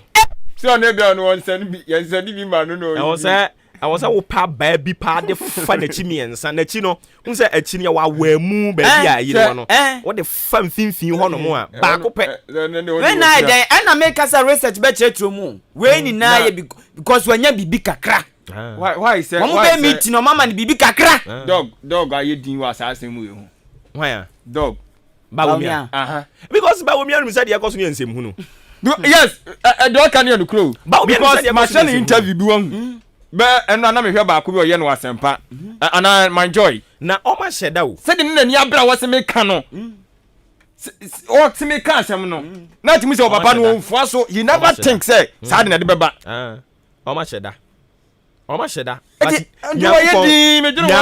Nyankopon be ma onipa bi a wonwe Ghana ho adwempa nim begu ase onipa bi o ayi na dwe so de policy bi de ba ama mobro wafo omo ni bie na omo tin so abusunya me no ka say obi ya adwuma yetua ne 200 Ghana cedis 1.5 crore 1.5 obi ya adwuma yetua ne 200 Ghana cedis bosu me ba focus system Ghana na ka 90 Ghana yet Ghana ha eno be ka kire nsem okwa ko sign hydro contract na ye de yen diamond ne bauxite ye wono ye de ba be ye bata omo be fa na omo be ye kwan de amayen na sa de no mba be ne be ma Ghana kwan nyina yaye Ghana kwan do se ne yaye se afedi yes 11 ebe me atimi ai Ghana kwan nyina it what happened to the Sino Hydro contract no mko sign ye no $2 million contract no mko sign ye bata no omo abrofo nsa komo ne omo aka se yenso ye be benefit eno ye asem no enipa mienu miense bi age adi hwan no okọ kasa ma Ghana ni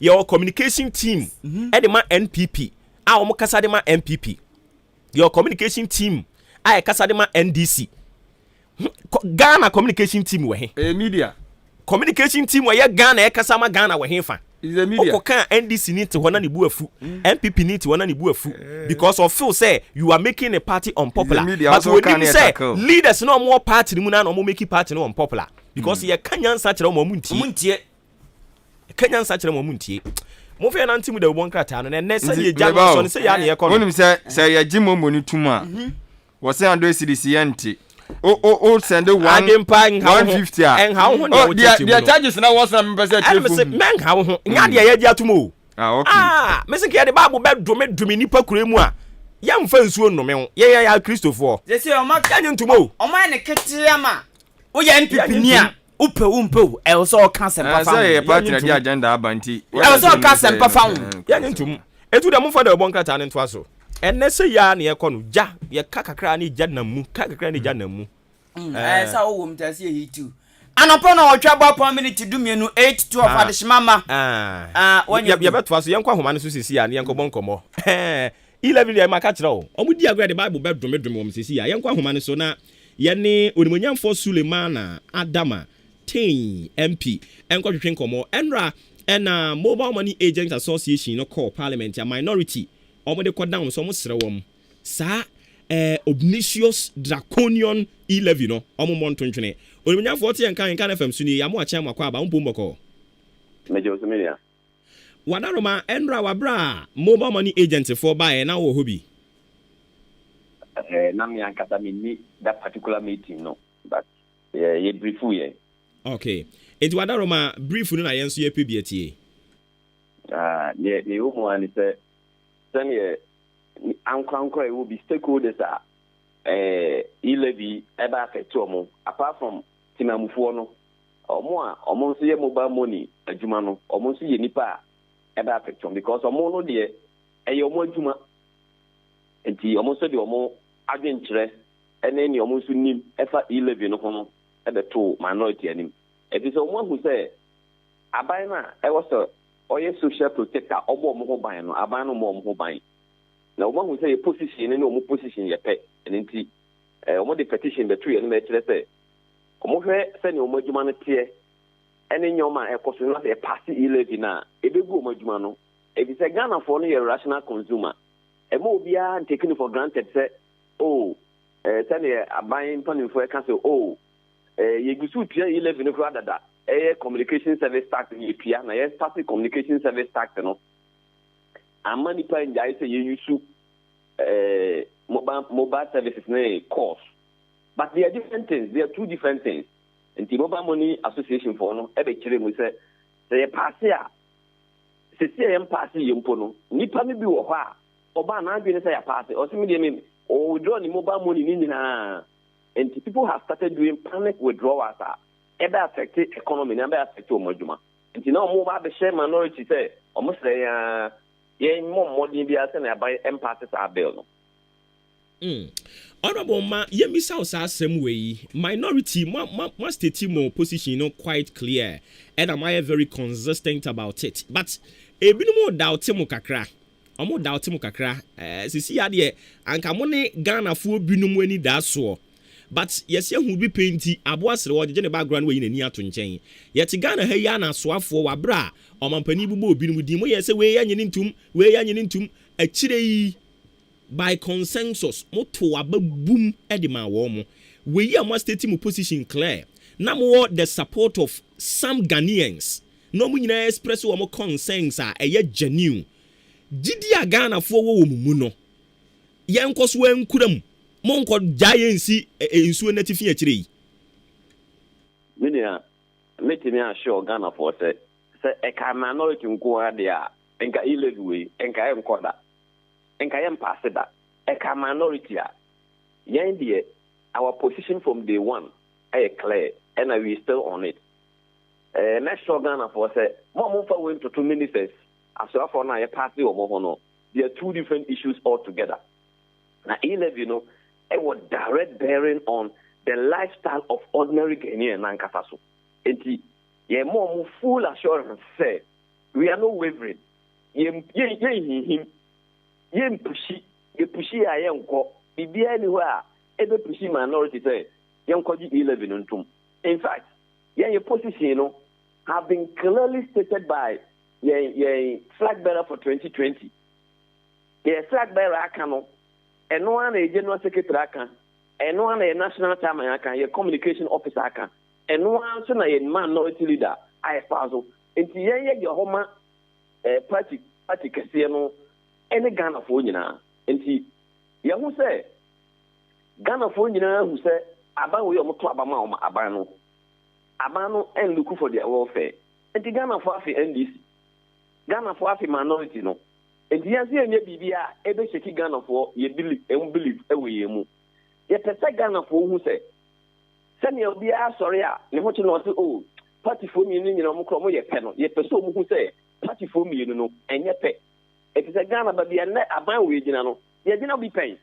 ye ba be pay o kai say o man panin John Dramani Mahama pay so 2015 enyuma mu ye din no samre no ne o man panin ye ni say yen nyina Ghana fo nyina obi afa na adwen mra yen ko senchi yen ko to adwen ne da bo aman no se de nyansa ento ba fofo tirim enti se wo ye CPPO wo ye MPPO wo ye social society wo ye media wa agent kire bia fabra ne yen ko develop ne bo fa no policy credibility ne yen fa ko IMF enko pe emwa yen mo MPP for say enam se nyansa ne tirimuntia yen afoforo to mo meboa yen na wa wo ye MPP ni a wo be kwata program ni bi e be you free party no e ma yen mo MPP for anko e ko ni pa otimi ko bi no e ye mi akwa mpiani opani kwa mpiani mu a obi anim so oye elder statesman e ko policy credibility dialogue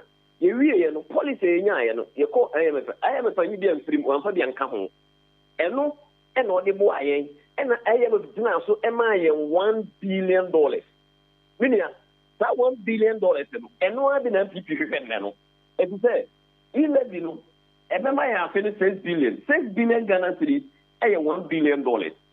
And the party, you know, back what you know, okay, can Ghana for you now, dream boom, and was a Ghana for what you the meeting can make him the taxes up for Moso, Amokutia. But me, who's a Ghana for what you into my main court IMF, Namiyamwa. And I bang will say that you call IMF, some also call IMF. Only we are incompetent into IMF. And I'm serious. MPPC. On that already, any woman. And Ghana for the cancer, most mako IMF, and the Ghana for home children. That is the bottom line. Now, no one you see, you know, I tell you, say, for MPP, a do or die. Do or die, yate, say, one crackers, I'll say, party the immune, so you women, this and MPP, and so you womb. But yate, say, consultation meetings, yeah, cause one. Any meetings eketwa Endra Krebi Koso ewo parliament finance minister any more leadership ni shia ye dia ekeka koso ni nyina na ma Ghana focus and this ni MPP wo mo eduka daya because communication service tax koso saa akire yi ye gitu mu wa kire mu se we de ya de a mo be bo mo homoden aboa yen but me de Ghana for se me kan kire mu anopa yi se mu feli yen ya ye de ba buru be bo mu dua kumo Sana Ghana for some in Kancheramo. Yo, Minia, yes, I can say, mean, you see, who say consultation, who say information giving. If you say, be there, you are the fact. Say, open some your consultations, open some of the consensus. You move from your position, but you don't take your own position. You take your own position, you could have no. Then you keep giving information. I want to know your consensus building. No parliament happy. And see, more beyond social consultation be a cost so concept, nothing is properly going on. Your position, you could know. BBA society, after this morning, BBA society. And see, we ain't to me yet. Now, also, make catch them say, get NDC for 137. 137 also, any more than 138 that. And so, if they are held bent, say, only 138 million bar. And the Ghana for those on the party 11. If you say 137, you need to perform someone to. What we can do is say, yeah, 137 there. As I speak to you, all of us are here. We are ready, and we are going to vote against it.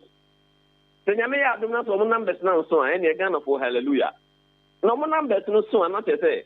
Second, I Thomas in your MPP for and one of which you try to call. I see. Enti yanre Endra so consultation because so e wo Kofodu aminim so moto nsa frame a. Oh no, na the course in town hall meeting. Omo kwata party apparatus ekogu ho say they are going to, and the most important thing is they didn't say that anything new. Ne omo kan no budget num no. And no one last week finance minister san rehash ye no. And no one omo san ko kan no Kofodu no. Na me say umko Kofodu anu rai on be ka say o da bi so kuta usika o send 1,000 man bro so ayente o na me on be ka say obi fabricate no di sika e bagana on de ne de enka ho na me maka say momo merchant for no ye yi o mo so afiri na me maka say transactions are online transactions it is a jumia and other issues no o the transactions in ayento now so mo call ye they want to say the same thing. And to be had you are artisan. The Niamokoya any PR gimmick. And so be because Okofa party for Guho. Now Oko brainwash more to tell them say 11 and this phone it doesn't make any, it doesn't change anything. It will be answer sign for I don't know will be a sending message about this as a mimisa and yamfa and uncha and come to no etso say mokra mo kan ho bi no masheda and na masoma mo speaker masheda say speaker kokoji ayaresa kwaha braha sinha e do so ye formula mo use ni bi no ho yeah Ghana ni bia we are very critical na Ghana ni bia o pese o kan no kre no o be je to mu say senior speaker TNA, yes, I not say 1 year ago. None of the other yetum. So, Obia, anyone so, you were among Babin, Obi Beckham do or the health, I excuse for anything on your pushover. In fact, Mr. Adam Babin, you were a speaker, or one of the most principled politicians we have ever produced. And he is not a pushover, say, either or the health, start the beginning high. As a first-time MP, an ordinary MP, no. Nobody can use my health as a pushover. And the NDC cannot use health as a pushover. But no credit say, as at now, yes, I reconvene in Parliament, you know. The leadership in Parliament, both majority and minority, ending say, now change it with me, every bagman ever call for medical checkup. And for the government itself not to bring e-levy this week, and it's a question not to bring e-levy this week, it's like hanging the dog and giving it a bad name. Because when next week, when you have a bad name, and then the same issues will come up again. I'm like, oh, back when I said I'm local, and the health. Two ways when something bad happens before you say, oh, I'll think about me, or die local. Some of us have questioned his decision to stay in the chair for like 6 hours on Tuesday. So we have questions that adding a speaker expressing home for all those times. And he's abandoning himself this week, he would have been available. Bring the e-levy this week. If you really wanted it passed, bring it this week. Let all your 138 come. Yes, your 137 then you can pass it if you really want to pass.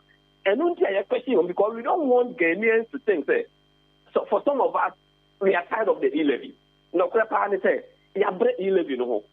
You pay Sabana de Bante Fabra. You say that what we are to for number to another pass, and I got for who's the one of our passes. But it's about carbon thing, and Ghana for Kokasa. The information there, Ghana for no enemy. It's health, excuses. No, the man is a requirement. It was so called. And a man who and as I speak to you now, I am surprised and they will bring the e-levy today. I will not be surprised, even though it did not appear. And now I'm saying and the competency of the leadership of the majority in Parliament and they create all these issues. I see. Said the Yedi Kankano, Ghana for the we are for Adia Beboyen, and it is a position one state, and for political expediency. Now a genuine position I'm taking just to fight for the interests of the vulnerable Ghanaians. You continue to enjoy our support, but anything contrary to the Amakan,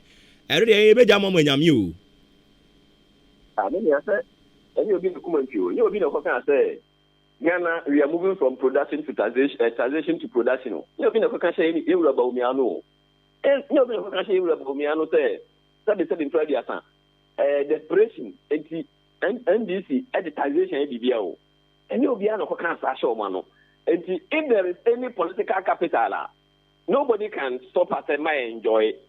But our main concern, and I set you all the concerns, is the ordinary Ghanaian, including we members of parliament. Because Obiano was sending mobile money chain. Because every week, every day, they are calling us from the constituency to send money. So you are a Ghanaian. We are also Ghanaians. We are also going to suffer. And see, we are not just fighting for Obuoba Street. We are fighting for all of us. And that position has been stated clearly. And we still insist by that position. Honorable, and then so you better say, na ye CBB and you better baby. mense medamasi che watiefo nyina atiefo ejo so papa ye ne honorable Sulemana Adama oye emrasebedwani mo manfo mo time ene ye ne kwatwetwe enkomo no kwaku na ugbo awurem ena enkomo twetwe ne bae enti momfa ye nkona yemfa de bonkrata ba mienu bi nto aso ebre no already is being spent.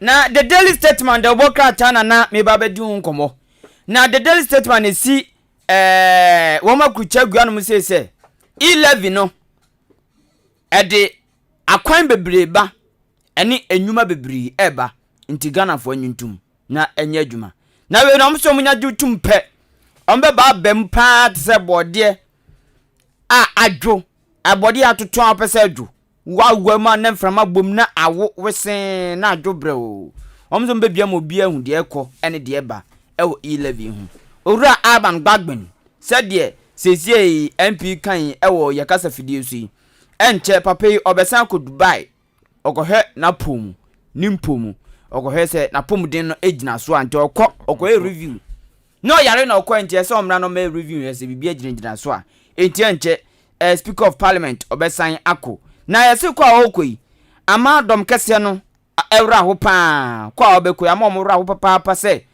ya beji levi atum na osan akono woma e basa the daily statement ibi kan hono de bai na Ghana de shimama metwaso ewo most authoritative newspaper Ghanaian Times GT ana wode aba no wo kire mu se nana adodankwa ekufu ado eye Ghana mampanyini nimfonyini ewo mu ebi ana osoafo ano so ehye ensase ene form agudie totoye eso orura ginapo ono so mfonyini enso wa habi empanyinfo acheche ohuro ne ani ntini bi aka ho a wo kire mu se eye apiati de koso ewo hono ma nei ama wonom so omachiro omajapade ne afenkwan bebre na asa akra bebre na so ya hwere ama na to na mo wansia do no wapa ho ba asum koso omonhwe ne empesika bu TV fan so wonom asene eno ana na do dan ko agufu adode 100,000 Ghana cedis ede akokotum bi se wonom so nge na omo fa mbo aboanioma ana ode mfonyin ede aba wose Ghana's first private jet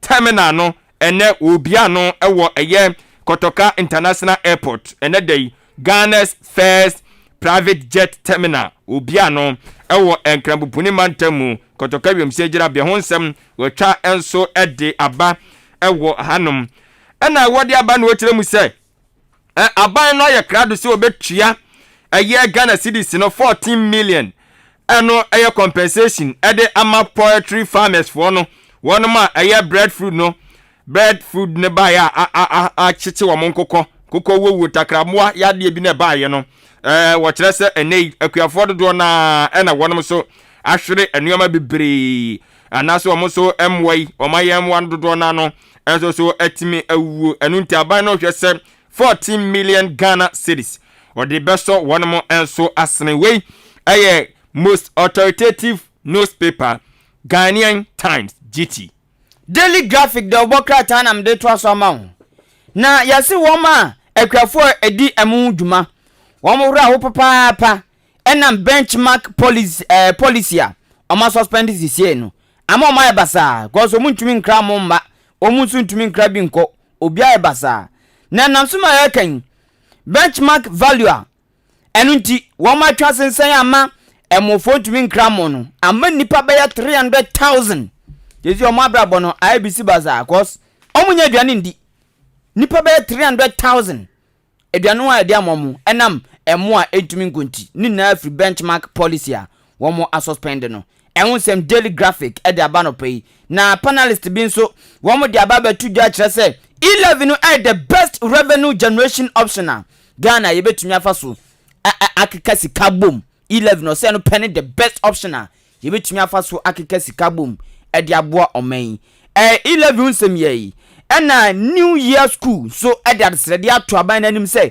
wo mo mpe kwan bia kwan papa bi so na mo mfa emo abosika no ezo no against oso mo mpe kwan papa bi so innovative way na mo mfa mpe sika mo abosika no mbo oman Daily Graphic the Rubokrata Ghana adisimama mede the founder the Rubokrata anu nsam ana ede etwaso ede amamo na the founder kire say wo aye USA man mu ana omotwatwa fo panyini ade ma state no wade atodwa kire mu se Ghana sa open oman ya ane e wonu wonom esi nkonya kontiase apam a eba ne se moboa ama oman na tumpon wo economy ni mu ombambon sem ni mu mantam no mpuntuo ane de akika ho a wose Ghana aye number 1 ane one no kontiase apam pe ane mpuntunwuma de kra mu kon ho adwina sidie no Ghana wondi hwamo de biara da eno aye USA wonom twatwafo panyini Edma State no ana ono so di wei atodwa no wo ka che doctor Alhaji Mamudu Baumia oye Ghana man panyini abede chiri wabra akra so ekọ ho no ma adwumade bi ekọ so di nanim nyam kota eye achire ebie na eno achi no ana wasoafo no ahwekuaye entotoye eso Michael Ghana mu ya eye owura doctor afriye akoto kwada so de hikonkron no ana wode atodwa chire mu se eye ntakra moa no yade na ba ye no ukomantem akuma kudumu a ane eye akuafo ha won mo pa anase ntakra moa won mo so omo kire won mo san yade yi on mo do eye 695,607 695,607 eno eye ntakra moa won mo so yade ba ye enja won ma chiche won ma ewo mantem akomako edu ana osoafo hweku aye ntotoye eso ede ho amanebo ato eye edwa na enada wo eye epoye mantem kofodua ahinkro no ana eye asoafo a wonum hye sikase ntotoye eso nemla sebedwafo mpanyfo binim kobode mu ho ana tiese wo kyese 11 no won ma frase a won ne temamufo ekasa gye temamufo so adwenkyere ede afansa so maya ewo mu eye kabi mamin kabi amamuoti wo so gitimamfo adwenkyere sade be ya yenyina be yenyina ya gina sidie nyanko yese ai eye enkrofo bi na de bai na chenchena achom de be hye yekon enti omuguso a wonom eye ho entotoye wota ho mfonyini ana ode ho ensem so ede agu ase a wei ubonse eye deputy majority leader oru afanyoma kesifo nyini wa ha maame esra eye owusu akufu wono anso fonyi e wa ha ono ye minister for communication afei futusam ne oru aknoforiata onso mfonyi eda hanom ebie na owie ye no ana osanso de ababiem kyerem se his excellency na nadanko akufado at the 100,000 Ghana cedis akwakoto eye apiati fund no enso so emu ana ode ho asem ede aba the founder the obokrata ni mu ensem eni na ya to the obokrata na poso no ede amount dem dey trust ni the new weekend crusading guide agbamane anope chese 11 no the man for ye ni na no aban no esuro bi ewom bia no apete agubabi kura wa apete agubabi awesa na agubabi se anya de mo ye ni etiu 11 ni nim de benya film the new crusading guide aya banner caption eno ni asama eso amode abeto krati mo anope na said adwen kan ye no nanado akwache 100,000 Ghana cedis oda koto safuto no apiate de no na apiate sem ye se kwanya mo befa so asi adan awodro ama kro no masan akekere ne biem apagya no wom afrase a modi hu dwuma the new weekend crusading guide nensem no na the inquisitor the obokrata no emu ensem no so ede aba no kire mu se aye wiase nyina nkabom eku omhwa pomden ensem eso World Health Organization one more panyini kwankyerefo ana ochim se COVID-19 no is far from over. It's far from over. Not just no. It's far from over.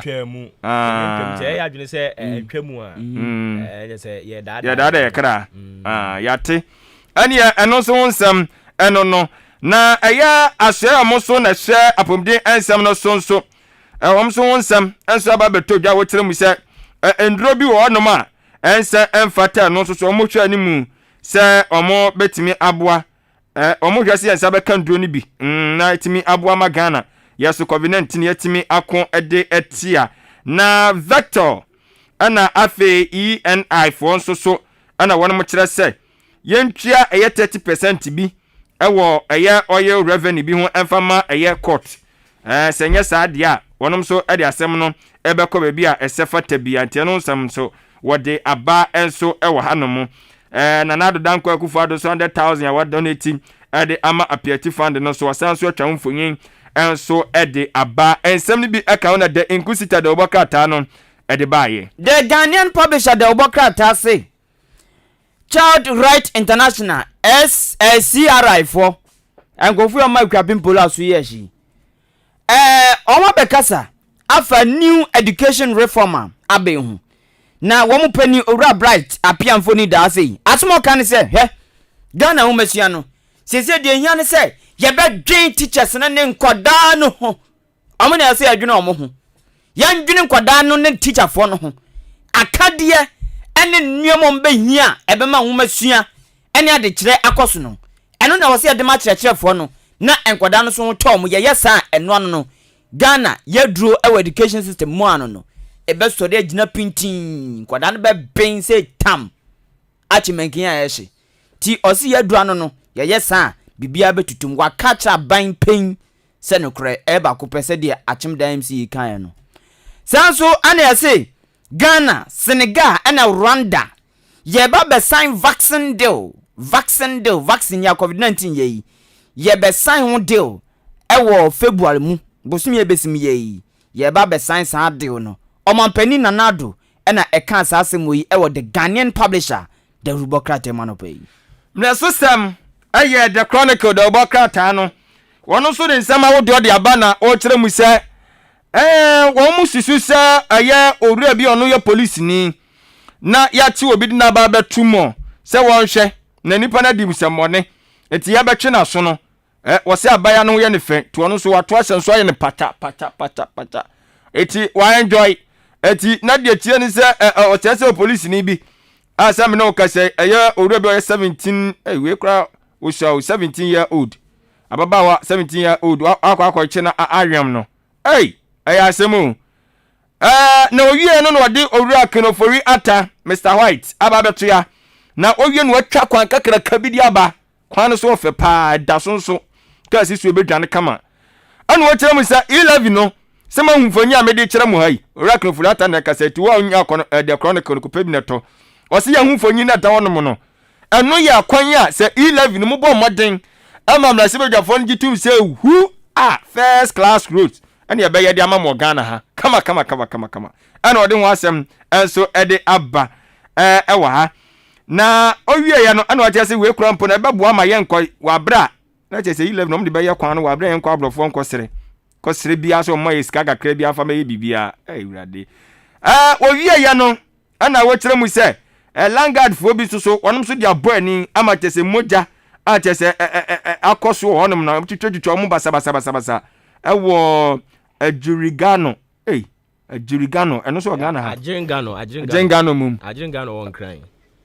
Ajingano mintie first time enti ewa tobinko so watese apiati enso akwakoso eye school fo no ebinimo enso asene a enkrabe se aduonu 20 ena wono so etimi akwakoso wono mo enso asene na enani quotation no ewo Matthew 5:33 emu de pa Matthew 5:33 bomoden na ekenkan emu de kama the Chronicle the Obuokrata mu nsem eni Republic Press the Obuokrata na mede to aso amaw eno ne krate twato na Cloud Security Alliance ye twane tiafa ne CSA wom ne yokofo akabom akomtuma bachirim tisasabi apepefo makohia wa santema asase so na de omo be ni wom se omo hwe yokofo so omo hwe omo dwumadie ma krono kom pa cyber crime no ekoso papa enitom ne Cloud Security Alliance vo be ba ko na woma tiche sangofo ni na ye be track omo che kwam de omo be faso bia no omo de omo be faso e wo Ghana anum se ye se ekoso pa wo Ghana ha to ma ka bom e be di sa adwuma no ehonsem ni mfoni Republic Press de Obuokrata no atwaba krata kro ye san bo amane se enkrofo mienu bi wom ya dokitafo wom kuta body krata kutatumi krata edi adanse sampa wom ye doctors na eso makoya abortion kwambone so wom ye fake doctors mo ye quack kafra quack ana makoye tomu klemu so mo ye doctors ana makoya abortion ana ya chi omo ti krata atwom mfoni aba mo fanche krata atwom mfoni aba Republic Press de Obuokrata no edi aba Coach Milo Odia ko Cameroon ko je 1 point ba yi. Ayi Kofi Kinata kura twanwoma ma no. Odumi so anya de. Oya de anka Kinata ampo twanwoma no. There be say 1 district, 1 factory. 1 constituency, $1 million. 1 village, 1 dam. 1 village, 1 dam. 1 million per constituency. Sir. It's 1 tournament. 1 point. Yes, you do actually so you can answer. Actually Ti 1 tournament, 1 point. Ana owura keti hamo. Adanse South, abeto ampeso aso. Oh no, wa ye deda ni krom. Owura ni interview no. Dabi owura di na so be sirewu. Sport minister no eh. Sam si yebo amo. Oso o ba na ho no. Ni me no kasa. Tie. Me catch. Mo pamo no. Se wo pamo no akopamo no. Enti sa wan kasa ye be pamo. Na ba bi na wan kasa chire. Me pen lifestyle pan so. Ni kromo bridge abu 7 years. Obeye munya botleba no obeye. Obeye. Enti sa 7 years na teacher for, a doctor for, one my koba or edwadi for mo van. Obeye. Oh, keti hamo. Oh, a plain pan. Simple. And as more cannot say, hey, when is our coach Milo no? And I'm more put into court. When is our coach Milo no? Uraketi amon ebusa. I want to say. Someone pamano. Obi Milo. Obi Milo. Read my lips. Read my lips. Ose sports minister na then. Ose whatever. I don't so jabere wa parliament too. Na ba ko chen so wa ba. Ose won na dia dia hire anim no. Yiba me hu anim. Yiba me hu anim. Hwe me ka kire wo. Sa kwa no wa modidi mpo. Sa kwa no mpamo no. On pamo no akopamo no. Enti sa wan kasa ye be pamo. No. Na obi za nzo ne ware nti onim no. Oni no party mo onim no. Onim no. Onim Mustafa. Oh, sa no de enye we sa.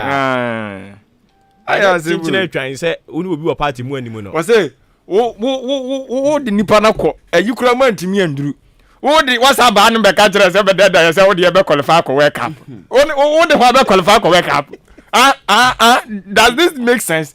Ko katra ga dia se bibini coach dia o ntimi vaye enko ba bia. I mean speaker, wait. Ebi apartment o mo nka twi enda do ka twi o. Ana mo se nka twi o. Sisa no mo kan. Nka twi apartment. How? House of Records. Say. Ntiburo funko a. Kwa kutu aso ye fancy a. Entura maame no kwa no nkasa no. O ze. Tina maame no kwa no nkasa no. Maame ben a. Mahunu no. I chire din. Oh, no kwa no kasa o. Sa. Yeah. No kabro fu ni bi. Oh, no ka bi. Say ansa no be kasa no. Omudi kan egrumi no a de ne fam kaka. Ba ku bi a oye ye say adwo asafo. Na ekotena ne nchen. Na na okuchi no a say brofo no ye wo enunciation. Me say wo den enunciation. Eno no say nia o kan no atofa bo no.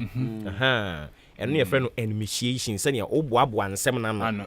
It say o famu a ye wo Mr. Speaker, I want to contribute to the Nanwasi. Yenkambo, Mr. Speaker, I want to contribute to the okay. It's almost training is hard and of fun any. Oh, okay. Or bonnet. No visa babwa.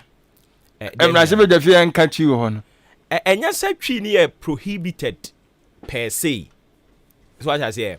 But no shouldn't take the greater part of more language ewo so na just say I say 70-30 yes 70-30 kra e man say 80-20 na say nye because omo nka kra ya dey kasa no ka just 80-20 can no dey punch lines papa no enrari yo ayi omo ye you anim enrari yo omo ye no bisa owo fa you anim me hwa wani what dey make no tenom dey punch lines na yi krata yi na obisa sam dey see public press sa we crowd o say yi bag na ko yes o ko ne ton o ko yi Dubai o ko to ko hwe na pum den say I say medical ton to o ko hwe ni Endra na me kan so o tu kwan Ndi krat na atwa se wasan suevu 11 no. San suevu no bi. Na de besi. Nti san ko parliament bi mu asotro bo be ko so. Ya na MPC o mo pegidigi o mo wu. Nti wo se usua. E po mi am se bi edin. Eno ne ye hwan a? Pampa ayi papa yi. Ebi mpomo ase. Papa yi so so gentle. Oyedin ye on de ya ne ye ko so ya ne ha no. Bo nso hwe o manimu sa. O se me nkrofu yi. Okay, mama na wasire giant to so e wa ha 46 minutes into 8 a.m. Ebusia ha no mo eye ahenkan 93.3 FM. Wo frame Obuoba Ofori Amanfo the Commander General. Ensuro jaba kwa yaka adwenkese atena se na tie. Omo be kan ye home adi dwumadi de bremu ana se de bonka ta mboso ne de bremu no. Otie kwaku enin kusibu adum no. Oye deputy news editor.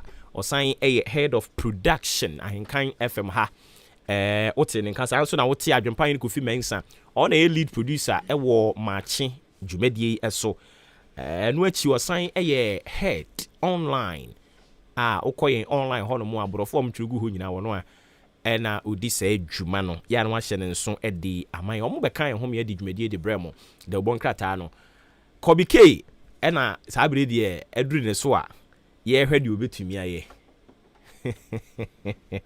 All right. Eti ba also betumi do adwen kire dia by 0594841044. Kwame Asante Adaroma obetumi so adwen yen ewo Facebook anase YouTube. Now do adwen kire dia gu ho nti omo de afa Facebook aba no ye wo Eric Kwaku Buedi. Eric Kwaku Buedi de ode ba no pe wo kire se Patriotic Voices ewo Bichem NDC eye Ghana how kese pa sanse ade papa bi e wo se ekoso Ghana ha no o ma dwen so mbe sorry e di atia eni ntini ono all kan se NDC ne Ghana yen how kese na o sre Ghana for se yenya botre ye pa kwampa ne ne papa dia e wo se yetimi tu ato na eto ne tumi boa e ma sa ne ma ne nyina timi ebe mu Ghana beko nanim enchankoma ura Alfred Esiedu o ye incoming ahafo NPP regional organizer Eric Kwaku Buedi e dia wodi e ba ye eno no Dr. Baba Zamunso edia wodi about the freaking tampo or say fix the country people no e was so more educated Ghana for emoji 11 e di tum sanse 11 be boa am yetimi afix wo man pancha nkoma honorable Steven in team or incoming national chairman Dr. Baba Zamu master planner junior kintampo eno di free buy abusia yankwa homa ne so na ye ni ura Steven Owari or ye national president and as a president de ma national institutional suppliers womo association no yene nkwa twetwe nkomo yera wote yenka AHENKAN FM tuni ya mo achiam akwa ba Joshua abu umpo ko de na do mara kwa mpa ibonti ye de radiase enti se obi bisa se national institutional suppliers no mo ye henfo a onchire mu ne sen openi me da mo se bebre se ana pema makonya etike na me de kasa o matikesi na mishama na metiama tiefu nyina asoso anopei National surprises is for a supply name senior high schools. Ghana for nyina ye de ni anenta de books eco schools. Man kwala ni bi share enya de ni di enya books so etro. Okay. All right. Inti free senior high school policy no e si de den when am kire say ababa be say madwuma amoye. Dedi kan openi se da madam asino dedi kan infiance unia ye adwuma ban my school uniform 50 Ghana cedi some no infiance atwamu ni na school uniform kakin na 5 cedis na printed material enam 16 cedis ene kakin enam 12 cedis a yard ena printed material so enam 35 Ghana cedis Obusa printers and accommodate any ATR eboa omde maye no ye to so mi no na ye PKit and also abani di free senior ha ba no wa gisa PKit ni exercise books free ensem ye wo PKit any exercise book bebre gudan mu a ye hu ba bi e bi fa se ni ma no ntimi fa nko edwom nkoton ye secondary school and ye de be ma wo da abani ba ye no wa gisa ni ma no afri mu nkofo bi na supply se ni ma no nti ne ye bomb ye catcher man say ka on kayen na ye niema na egudan mu no ka onye oma ye mu 20% ka ne fan supply afibia na say ka twiki na beda yeso no na nka enfri yeso ne ye komo hen haye ye to so bi mu ye buffer stock issue ye ne di niane eco schools Bafa eba na na facing high by no and adu dan kwakufu ado the team point say facing high na ebe koso ne kwala be di no benya hodin e yesua adepa me wo free education abo me bebre fi say me mama akobi me nana ne mo akobi mo fa asefo akobi nti team pocket here nti ayi re ho say be yadwuma din ne dia support facing high be ba no bafa for yes nchen ana mo de enkrofo a omunni madwuma ne ho hwe agugu adwuma ne mu ana de bia omo complain say suppliers ye mo ye homodin ye nya adwuma ni enso nya ye enkrofo na wo float ana ye adwuma no omo enkrofo no makofa wom ana omo say adwuma na ebi ababa kan ye nti ye say abane ti yenka omo ayen na say ne ma ka mu nyina no ne yensin kunya na nka ompe kwan bi a obefa so a obeboa ye ne enso ye enkrofo no bi nya adwuma ye na oman na akonkan. Concerns are why expressing so far ni na ye genuine, but as association, you know, my dream home say mo be putting in a formal way just to, you know, win the attention of our buying no my dream home say baby bisa and you just using a media no. Ya dream home ya call na say tamu na Dr. Adichum deputy minister na ya kone na se ne kokasa ye. Oji tumu se obehwe na waboa ye. Obenya minister di yesu so ya kone na say ya call ye no de man deputy. The deputy near Shia or catches over Pekwan business where almost abway, everything in Tiemi, any affinity, you know, why you be a new idea some other trouble. A Jamona Moka, Ghana 40, Mona Moka, Ghana Force, Edmund Samutum, and the moon come here and Samaya, not Ghana for you know how any mania, any activity suppliers. Okay, you're right, Yena say, I think so, or point on a well made evidence. Tintia Dibisia Bibiani Besamba. Nyame enka won so ho papa. All right, inti opinion na kwatwetwe enkomo no and oye president de ma National Institutional Suppliers Association Ora Steven Oware o hwa omre no asima no aduonu miensa pepepe na abo apa anopa no nwotwe ho ye kodi nkomo be sesima nso ntem na fe wi a ya san atoa eso o message ni nyama ya ubetumi di abani akenkan di amount 0594 841044 0594 841044 ya ne maame Victoria Beidu Opare kotwetwe enkomo maame apo makode Nyankopon adumo na nso nyame adom ye nso ye ho ye papa. All right na maame Vic wada roma obrori beka se aha ne what brings you this morning anopai de me wa ha na meda Nyankopon ase se wahwe na yeso na yegusuti ase na me ba ha na ye VK Vocational Institute enti na me wa ha sei VK Vocational Institute. Oh, okay. And just say much ensa nunuma. Me pacho eniwa ben sa na koso ho. VK Vocational Institute. Juma yafa ato ye ho ne se ye beboa afefo na omonso enya insanu juma ye. Enda wuni insanu juma ayawo ye mobo kakra. Obi tu kwan akwa abrochire kura wako school se den kura o se okwa kosua insanu juma ansa na watumi aye den akọ enti ye de asi ye ninso na aban ne nso hye nipa enkran se omunsua den insanu juma na aban juma mu na aye ma enti wan pensanu juma bi anka wadwuma ho ana wawie school na utifie na wan pensanu juma bi ensua wan hwa daachen obeka se obi amboa enso enda yemfa enhye obi se me maame amboa me ana se me papa amboa me sa de na etwam nti awese wan kasa won so wo ye den oboa wo ho na Nyankopon so aye den aboa wo nti na VK afa esi na nusu se obeboa amanfo na omonso anya insanu juma edi omo beko enim bebre na omonso anya bibi akomo ano na won kosere obi na won fa wani entu obi so enne enu so odi wani etu obi so say ni pakro no betumi aye den e disappoint enu tira VK aba mujuma potinya mudi ene sen sanuduma doson ye wo ebinim mo no anuane ebinim pam ade ebinim ye tire o de ne ye de hia sanuduma VK afa ato no ho ye adepam any decoration enne ye hwe wiase a ye wo ya untumi nka se onsha atade obi abehye program bi e beba su bia ye sha atade ansa na ye de akọ obi anso pe bibi fufura ye ne ho obi e pe new style ahye ye ba decoration so a untumi nka so wo program a unsiesie ho sa enti usua sa ensanu dwuma ya eye eboa wo ma utumi kɔ wanim bebre efise obi a hye efiti ya den ya obenya adwuma aye den aye na obi anso eye program a obi a pese osiesie ho na eye den eye fe ti adenti na wo mba na wo mbesua adepam bi ida sa wo ye aban adwuma ana sa wa wie school ena enkola bebre wie school amutifie obi a pese okɔ nursing obi a pese okɔ university enso university no emu aye choke obi wo ho so a wan pass obetena fie atwura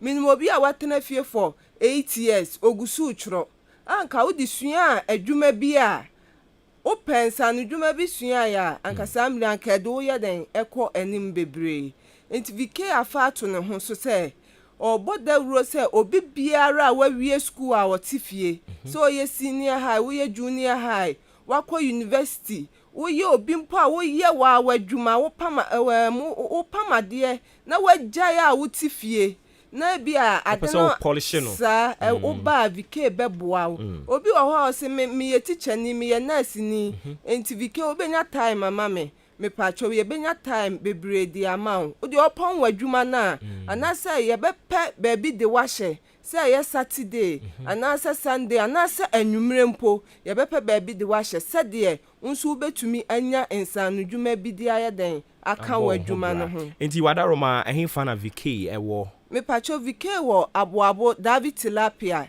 junction su udu yen aboabo heye me pacho ai oh enti school a moye ne kama mehwe ye facility machines sisi mu nyina no enye nkran Debi enye kumase enye takrade e ya aboabo he ya oh I see na aden o secret ne saying na am wa hye machines a mehunu ya ma hye machines bibiri aden pacho hwa ye wo ye industrial machine obi wo ho a oba foforo no onye sika nkoto machine ne prekope nti ye wo machines gu ho a oba ubenya machine edi besua de na wape bibi kakra de ayeden amayen nti na yabomodin ya pe machines egu ho se de obi obeba bia ne ho yeden enchire no na yenso ye ma certificate certificate ni so aban ewusa yeden ewom enye madam bia wakọ obi ho na o se print certificate mama kola opon no ho de ba mo de mo man straight nti vk no accredited yes by Ghana Accreditation Board exactly. and NVTI me patron and a covet okay inti covet nsa wo NVTI nso nsa wo den ewom ye be ma certificate e free aban mu wo pese wo tu kwan obi ho pese o tu kwan kwa abrochire o pensa no dwuma bi no wanya certificate bi de ayeden e de akọ oba ye beboa wo sa ekwan ni sunna okay eti de ebe ne se enkomane de de achire yi ye be hye tonsa fro no aba na ye di nkomane kwa achiri pa but for now no obi atie open number bi afra enkomotwetwe bi wo ho no be twetwe na ja terms and conditions ya wo ho sika a wo su tua ansa na wabam sa anhyehye no watimi akire mu di akire no nti number bi a omo be fra Pacho ubetumi afres 0547 opesa wo kosua de wo VK a 0547 15 15 77 50 na pacho betumi afres yensi no an so biem ansa na yakoyanim 0547 15 77 50 na pacho betumi asan fresi 055 61 49 098 pacho misisu biem 055 61 49 098 okay me pacho fresa number we ya won sabe kame All right. Inti omu fresh number no so ankomo aka nyina nso obetumi enu omu adi. Megiri se musika sem nhyehyɛ nso ye kama. Me pacho bibia wo form bibia nya den sa. Inti sensi ba bia mo won so bi mu mayen. Me pacho ya wo Abuoba David Tilapia junction ne so. Achim Abuoba David Tilapia. Inti obi tie yen wa akiri because radio ekɔ akiri. Na ono so person oba bia mo oba bi oba obeda. Me pacho oba ya ye ni na accommodation wo ho a obenya baabi ada ewo ho. Okay. Yeda se bebre ma me Vic. Nti akiri ye be hyeda asan to nsa afro wa bana ye di nkomo na kwa akiri pa. Pacho yo me so medam wase. Okay. Nti ye ne mama Victoria Beidu Opare. Ono na oye kofare ba ya woda VK Vocational Institute ano. Ene ne no twetwe enkomo no pacho ne number no frɛ no na enkomo bi aka wachiri mu ntimi ni wo ho no kama na emwa ye nyina. Yeah, that's it. If I told Koswafa messages in the Fabra, Musamu to Gumusa, Mekan Nina, the Amamo, Mekan message in Nina, Eddie Amamo, but Tiaway, Yaba, yet Twaso, and Cobebia. Wow, Kwame ni dressing the wow. She suits in the shirt, baby. Ashano. When who should not take a groomsman no cry. Just say, Bibia is on point. Kwame the anyone wants to share that co-wedding who shop in UK. UK. St. Philip Enterprise no. Or Kwame Kuma Seko hey yao. St. Philip Enterprise. A banu mema ni omadia. Don't go there. Bobet show designer shirts a papa mwe feeling. Into wosuma hunyaha. Na kwaji St. Philip First Choice. Special Man. MK Classic. Deluxe. Unique. PN Design. In the keka home. Na nini nanso ya cotton slim fit designer shirt a papa bi. Upper belt. Shoes. Material trousers. Jeans. Lacoste. And suits. Any shushe St. Philip Enterprise. From Kruma Circle. Wabenkaneshi Trotro Station for Frona. A overpassing in channel. Okanshi. Opposite Kani UT Bank. And Tudu. IRS building numu. Shop number 17. For 0244 147 212 and 0204 709 963. Now we wholesale ni retailing na. Aya woko abisa St. Philip quality khaki trousers no. Ebe fit we say St. Philip Enterprise. Wa hu fintra.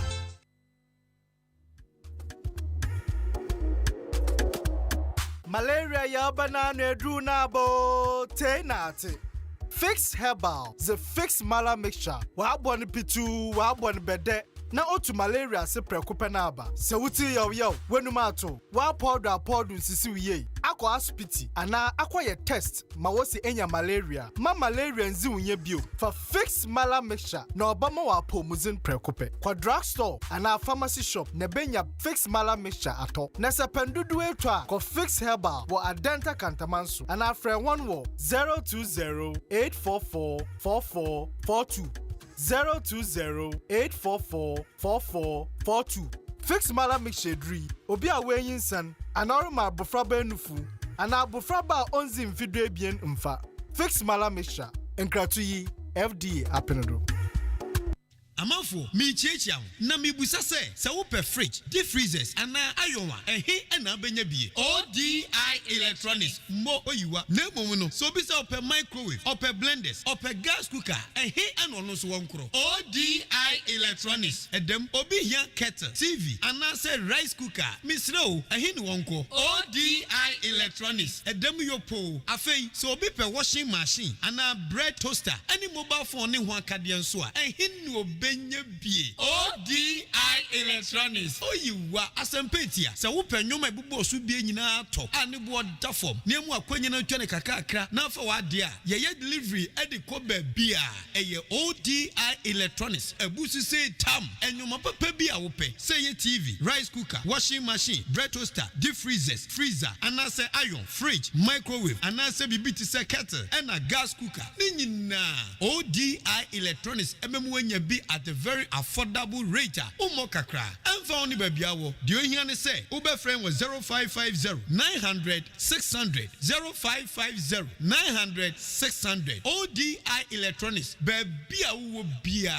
Utuaka wepe. Ye delivery at the mouth. Open so ubetima be pick your product. Ewa AHENKAN 93.3 FM heya. ODI Electronics. Ye boy.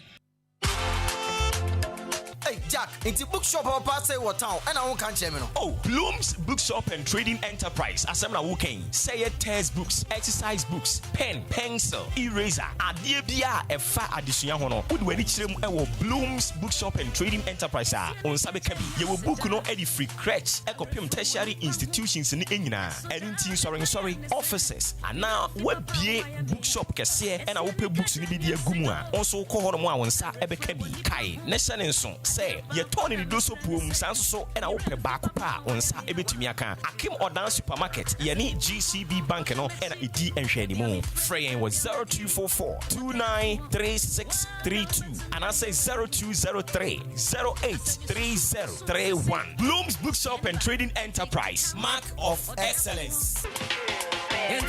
Hey, ODI Electronics. Mama yehu say mu waniama papa. Wow. Ne nyoma ben ne edi eni ehuntia. Ye ni agesa no. Refrigerators, deep freezers, beautiful irons, microwaves, blenders, gas cookers, kettles, rice cookers, that's right. TV, washing machines, and anyama hodra you use to fie ni na. That's dramatic. Seeing is believing. Where do you need to ma? Ye ni nyaw. Chesa open home appliances. Edi abodwuma efie ni bebia. ODI Electronics. Ena abeko. Anameboa. Aini. Would ye friend ya wahoma show for you so 0550 900 600 0550 900 600. Adishmama na die dekrani say. Emfa oni bebia wo. Udi anso be friend 0550 900 600. Bebia obia no. Ye be deliver edi amount. ODI Electronics. Yaba say ye TV, fridge, gas cooker, kettle, and answer microwave. Adie bi me mama fie ye de na horse ye de no. Ye woni say chapo ho. O friend ya, ye bet your kwan be for so benya odie. ODI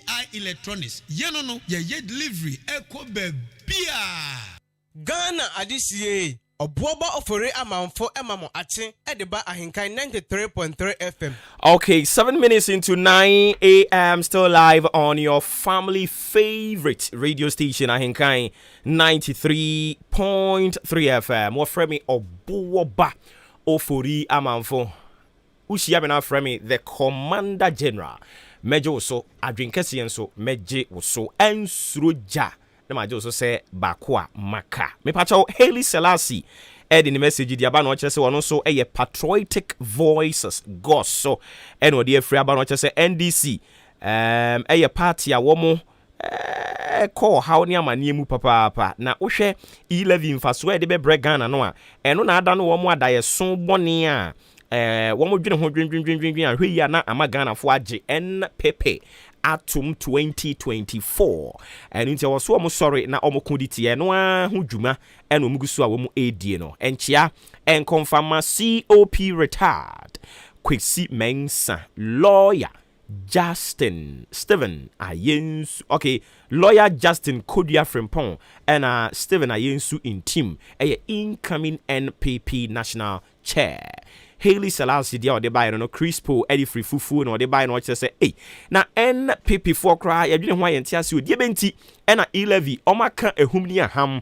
sese ne tie bia no e ade a wo mo e ba bagia tum na me de mi bisa ne say e de en e na odoma nkoma adwapade a odom yi ode dom yen te se fam agudi e na no pei oboba wobobo din nyina de be ne to sa sika no ya yenya no awurade nhunu ye mobbo papa pa and Chankoma Ura Isaac Bonsu IB incoming MPP Ashanti Regional Youth Organizer and a Crispo se Ochiano Eja Bata Edifia Denta and what you said this town hall meeting you know a waste of time any resources pa Ghana for ye ready see bit yasa insensitive 11 no we Eja Bata Adenta no di free eba ye DJ Omale ensu di free goso and what the aba no say yeah to the asre Ghana for nyina say yenye 11 policy in front to san say no need the best belt I bebo ama Ghana yen emebru no credit through atumi aboa pa because I use start ni say you know say ye tum ni etisika ni bi de ko ho no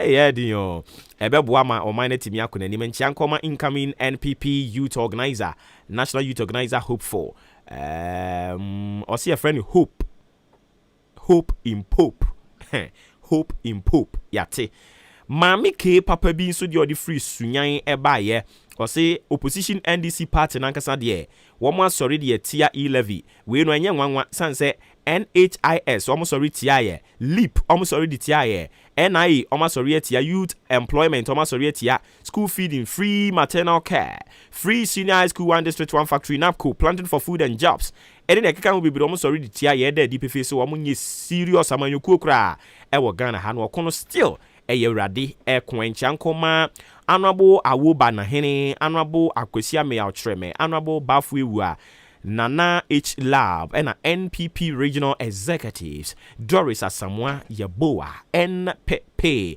Regional Women Organizer Hopeful, Mr. Aferijan Yaboa, NPP Bono Regional Organizer Hopeful, Mr. Henry Opon, a NPP Bono Regional Second Vice Chair Hope for Mami K Papa Bidio de Byron and a teacher could you so the free taping and Susan or Diaban or say NPP Youth Organizer Hope for half one not 11 or say a bebwa Ghana Papa into Mumina Yenny and Tumtiwe AMO Adventure modify Facebook at the Ebaye or more media for normal SMS and also so and ye cooking candiama woman we say Obuoba watching and Sruja Obuoba Ofori Amanfo Amangan or the Atwas or Hadamu be not Tana Watana bin.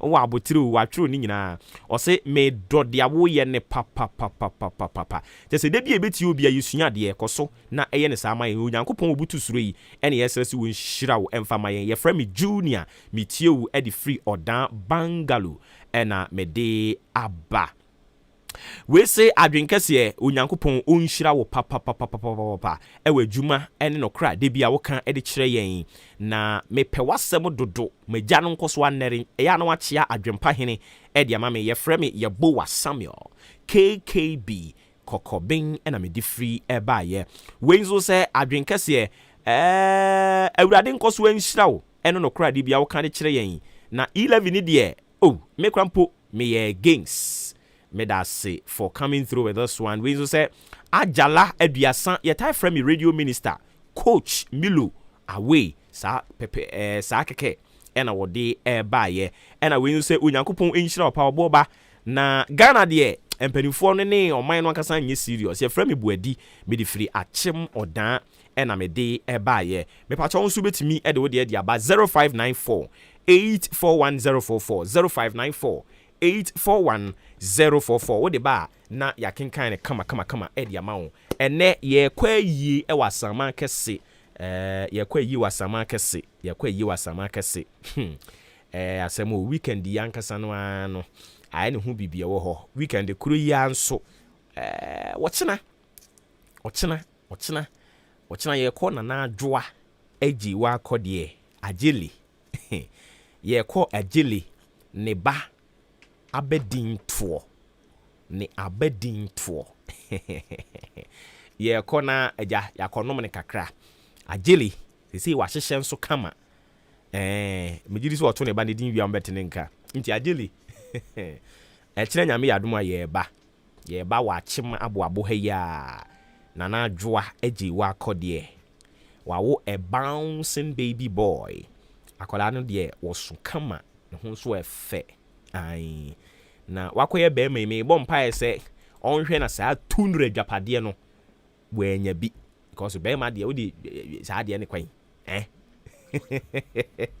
be ma de odi saa de ne kwan nti ye bompa ese memo wonya bi obeye toku be ma wo 200 abons why toku usi ho no mo say abrofo kokɔ no enye kura. So what you say? 14 minutes into 9 a.m. Still live on AHENKAN933.3 FM. And then you fiada and into Freaky Funky Friday no so etia lie. Ya be mo enjoy kakra. Too seriousness ni be kunyen. See you see be di enema ekoso man we chipa kan ho asem a. One we obeyade ewu. Am yesie wo abra wo bre nso ye. But nyame ma ne mpare yen. Yankopon ma ne mpare yen kura. Enu ntina ODI Electronics. ODI Electronics. Omo di fridge papa di aba. Tie. Omo fridge no eye kama. Enye obroni we ewu niema ni bio. Eniema ODI eton no enye obroni we ewu niema. Obroni we ewu. Na eye me yase ma mfa video no ama asante ntem. Anka me ken nyina nanka oroli ewo yen social media handles no. Nanka odi wani ahwe bi.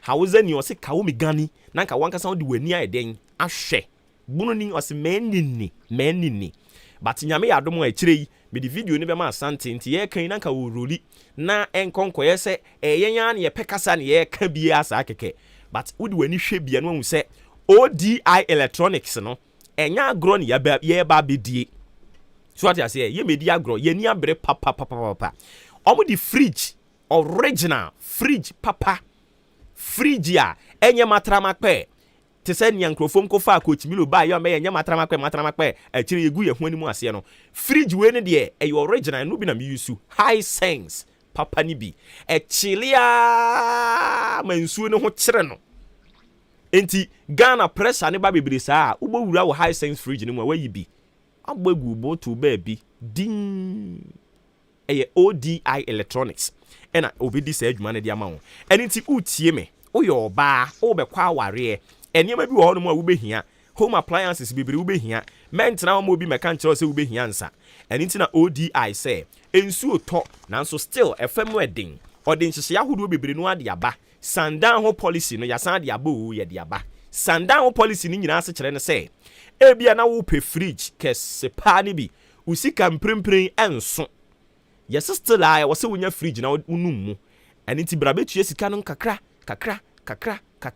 utua kakra wia ebo ano pe ne de wade de ama wo no akwa enjoy ODI Electronics pe eni be di sa adwuma no e de ama wo ODI Electronics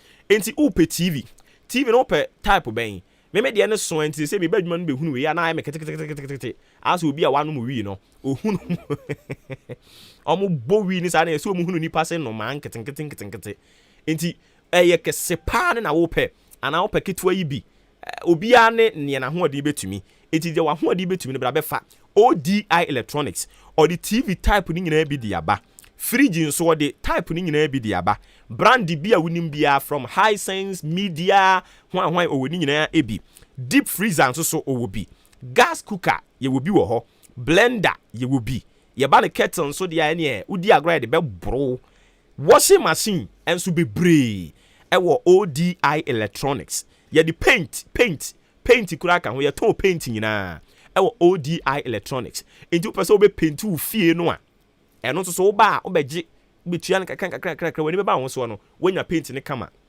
na dia paint wo dan no nti mu a mu si dan a mo so mu pe paint no ODI Electronics ye wo paint nyina bi wo ho a wo ba utua ne kakra wani be ba ho so no wanya ne nyina ebi enti se upe bia obi si na ODI Electronics amukan we henfa me pa cho enkran ne butu na so tie yesi ubi bi ne sorobo a okotokro nka soro da odi a utie wo fo ase ayire bi utie yen ewo chia utie yen wa chia se suaduro asene manso akroso utie yen ewo nerebehi ba bia utie yen bia no eno an se wo be frɛ number ya me de betu dwa no aka kire se upebi yendi ano yenka yeni nkomo kama afei se utumi di so yen hyehyɛ ne kama na wuwia eno an se ye de be brew anase wo be ba AHENKAN FM no aba be fa 0550 900 600 0550 900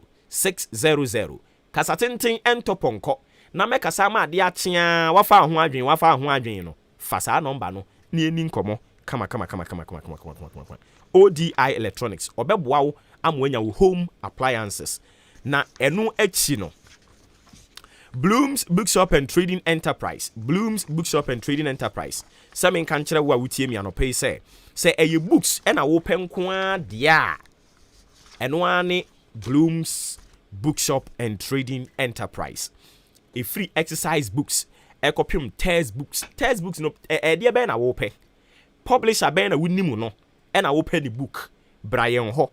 O your software upe book bia kenkanya e beboa ama wonim de ne be kɔ nanim Brian ho ubenya bi o ye university student ya recommending books bi the amount Brian ho ubenya bi enko takrade enko enkran enko kumase eno ani Bloom's Bookshop and Trading Enterprise san se okwa sene okwa koto wo kumase sene okoto wo takrade sene okoto ewo eye enkran no sa pepepe no beto wa ha fufufu saa moyɛ nsɔre schools moyɛ adwumakuo bi ɛna mo nso mo abie ɛyɛ mo company mo pe books di akogu mo library hɔ a mo nso mo ba Blooms bookshop a mo nsa ebetumi aka ni nyina ebi kama de aman ka ne hyɛ ne so sɛ yɛ wholesale prices ɛna yɛ ton no akyem ɔdan supermarket yɛ ne GCB bank no ɛna edi nhwɛ ne mu ɛyɛ ano afrɛ 0244 293632 0244293632 and a 0203-083031. Blooms Bookshop and Trading Enterprise. Nyame ensa wom ntoba nya wo pebia on sabe to me aka. Ebia na ya abedin to a wedding engagement, outdooring bi ana graduation funeral, float bi enti ODI videos no awon.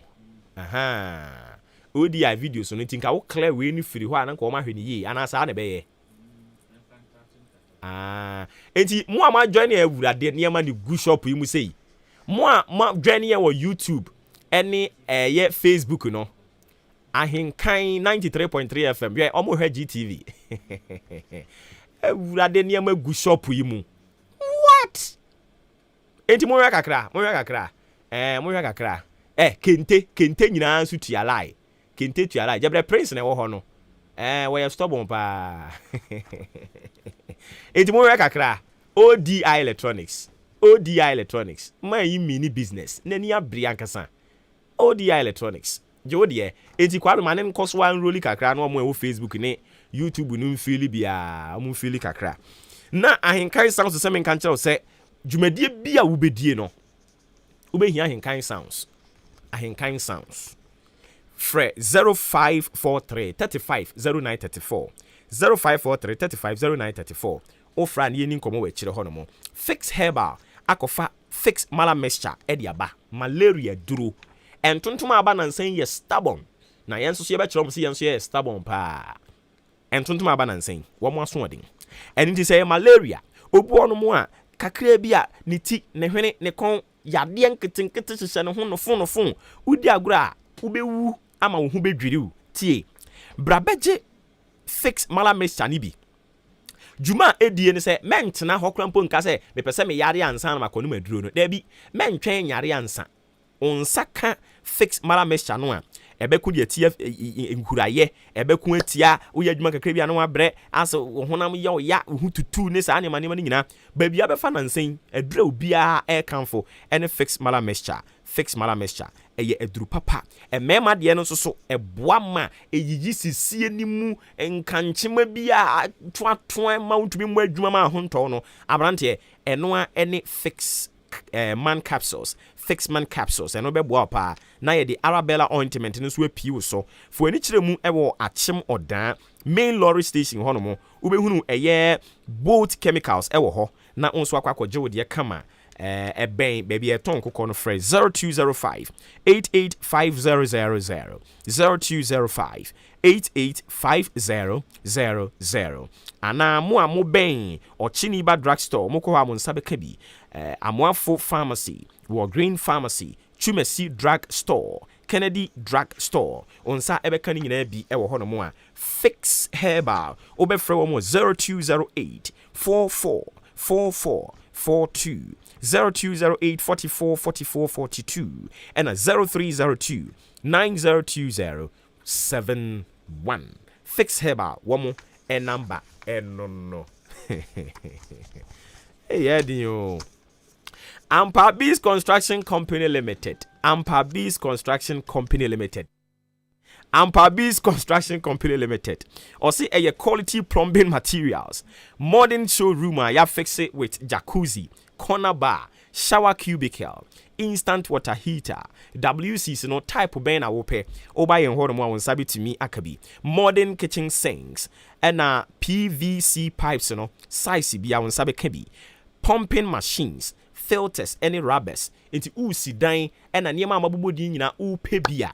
Oko Ampabis Construction Company Limited ya on sabitimi akabi oye contractor onso ko hono mo a efo wholesale price near ton no a obetimi dia kusi dan no wetimi atitwobo kakra so ati ase enti atemodan ye ne Kia station no ena edin hwe ni mu ewo one way road no eso eya no afre 0208 281951 0208 281951 0244 425195 Ampabis Constructions Company Limited, where the quality sells cheap. Or here, Mami, you been Tremwanza na Yentwa, Jumedi so.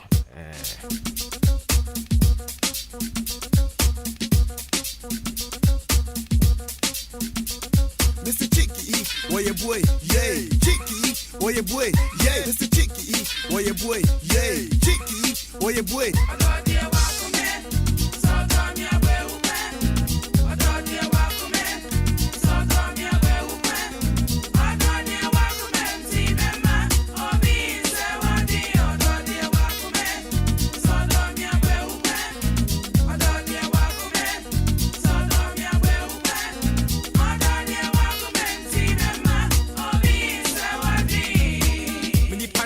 Friend of mine, Mr. Chicky, where your boy, yay. I saw a like him in 9 betina. Mr. Chicky, where your boy, yay.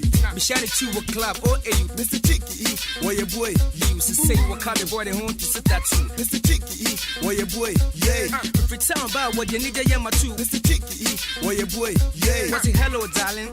Hello, Mr. Chicky, where your boy, yay. Then I'll be the empathy and I said, Banku. Mr. Chicky, where your boy, yay. No P, you want to be a cool. Mr. Chicky, where your boy, yay. Me kwame dama bna ni nani wama. Mr. Chicky, where your boy, yay. Ni kanye no manaju, watching with sama. Mr. Chicky, where your boy, yay. Nani be with cycle, nani be with bima. Mr. Chicky, where your boy, yay. Was a big one or any be woman.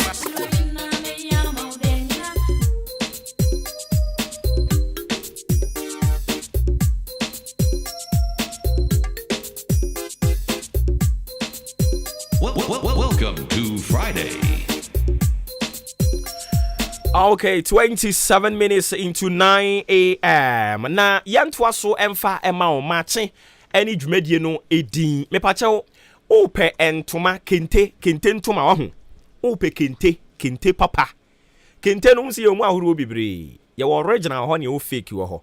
But o pe original e bia wo koware ana o wankasa na o pesa wo gege wo ho so kakra e na wo pe kente a ne bo ne da fam se etim kente ho dwo kente ye papa o pe kente papa o koware o pe kente o kwa asore o pe kente ana e de na wo koye na wo pe kente ntoma papa dia frɛ number isisi a ai frɛ o de first 10 people on be frɛ no be kan se mi a kyerɛ mo enye say wo frɛ mi bisa said yet you there be first 10 people they mo frɛ sa number we sisi a or ye promotion bi into also per first 10 people on be frɛ kenta ne bo na fo efe e quality nso so asanti kenta ankasa bonwire kenta ankasa wo enye kenta chirichiri ha chirichiri ni da bi bonwire kenta ankasa frɛ sisi a 0542 741651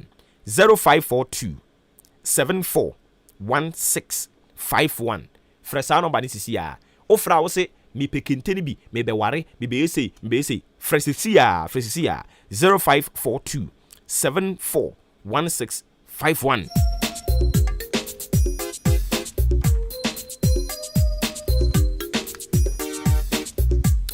Aropei Soboti samin kanchira wo se immune booster. Our baby boy fight COVID-19. Any Delta variant, any whatever variant, I feel na ebano. Soboti be fight against Sanyo Mani na. Sanse Soboti no ye di akakedro, ye de hwentia, ye de pepper, ye di abrobe, and ye di makuka kranso a wono. We are vegetarian, I bet me a febi. On pe caffeine, so I won't subit to me bi because I caffeine free. Food and Drugs Authority agya tum sɛ Soboti ɛyɛ numero 1 obi abetumi afebi me pa cho mo achi mo dan mo nkɔ Frimpong Enterprise mo achi aboabo asene man so across so amonso mo ben aboabo hei mo beba Ahenkan FM Soboti no ɛyɛ kama pa mo mra me febi na mo nkɔ enkonkonnom ɛno a na menom 0551 119 620 0551 119 620 and a 0244 087695 Soboti Amo bebo apa K Asenso Limited they say nkunya papa o nkunya papa K Asenso be mo nkunya papa nkunya edi ndia ye nkunya ye di modern formula ne ye aye ni nyina ye K Asenso Limited make am for dia ma o emfa won se di omudu city obenya so no akonya wate Circular Dabraka of Iran Clinic Kanishi Flamingo Road Zango Junction Obi ebisa say inti yen wo ofo asia yire bi ne potemo yen wo potemo ha no mo ade no so won kan circle no yen sabe da ka bi eno one so be phrase 0302 257 209 0302 919 739 ade wa abruchi kura ye to e ma ne be kan yen sa ne yen kasa Ghana ha St. Philip's Enterprise say a mema outfit and a woped ya designer shirts papa na woped ya St. Philip's Enterprise say men kancho say bra won ho your St. Philip First Choice Special Man MK Classic Deluxe your unique I know what share so say ni nyina ye de cotton slim fit and the IS designer shirts ni nyina Inti say a suit and a woped for any occasion. On sabi to me I could be kama dear mommy.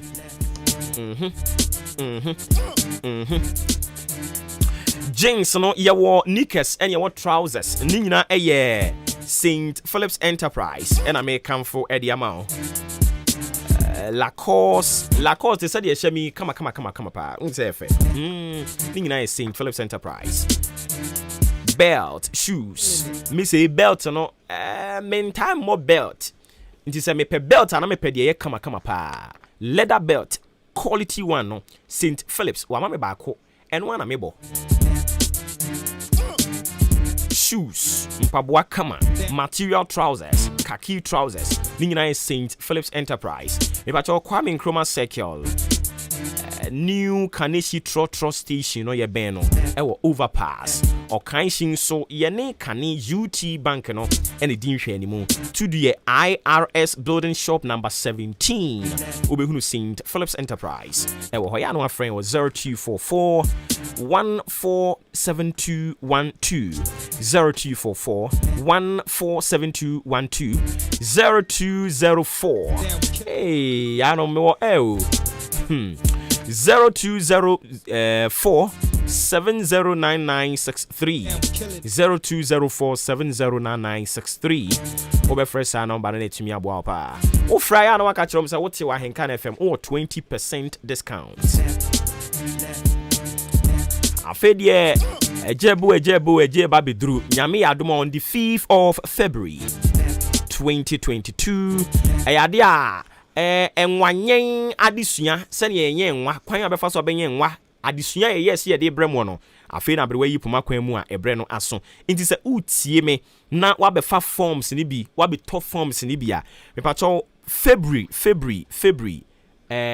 amka ni twizan na ye ojefo no ojefo okay nti ojefo ne de tosu enum eyade a sa training no ebekoso nti so wabefa forms ni bi ya mpacho echena ye memene da ne na awotwe ochena na awotwe ena training no ebekoso wa chema boabo ha echena na awotwe de ye done deal ye hwemu nyina amanim momra na yenye enwa de kire no na fe yenyimfiri ho na nso so kotoa so kokoye ope na ebai nso tumi enye mmoa no na nya so mfaso bebre no a emfama yen eti nyankopon ya adom a ochena na awotwe ena enwanyen entity ye ne bekoso ewo achem aboabo eya no wa fresh 0244 878763 nonsia pepepe na mo ha in fact nonsia mmono na ya hyase enti simu ntem na bra oni enye ne ntem no watimi asan ko back wo a wunya me fa forms no bra be fa ɛyɛ 50 Ghana cedis na nso fa ho bra bɛhyɛ mu bi enwanyen yo enwanyen ubenya mfaso bebre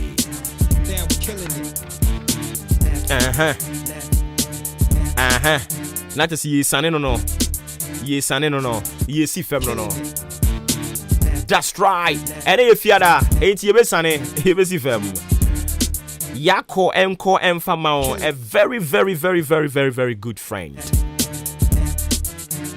o ma me da fam ene nyame yadom ene ochina ne na de chie na ayi ne de hihye so e wo asama kese ye beba so ati ase enti ye frɛ yie no a na ochina ochina mpa ye bedwa e wo na na adwo afie ho na na adwo ya fe no enti wo se ye kɔne kɔnom no so ati ase enti nyame yadom a wochina nonso pepepe e wo na na adwo ani fie yankase ye nua ba na na adwo a eji wa kɔde ni fie eno no wachim abo wabo e ho ya adote wo ho I'm afraid what to tell. Abu has still a minimum how. Edding. So be won soon pio sorry I will share them. Now we share them where they hu abu. Me pemi wasem. That is here. Me dwule me ho. Me po how bia. Etim sorry am share them. Me TV no madam fo. Me ma no me won komo no abetoto ma no. Oh jai me ma.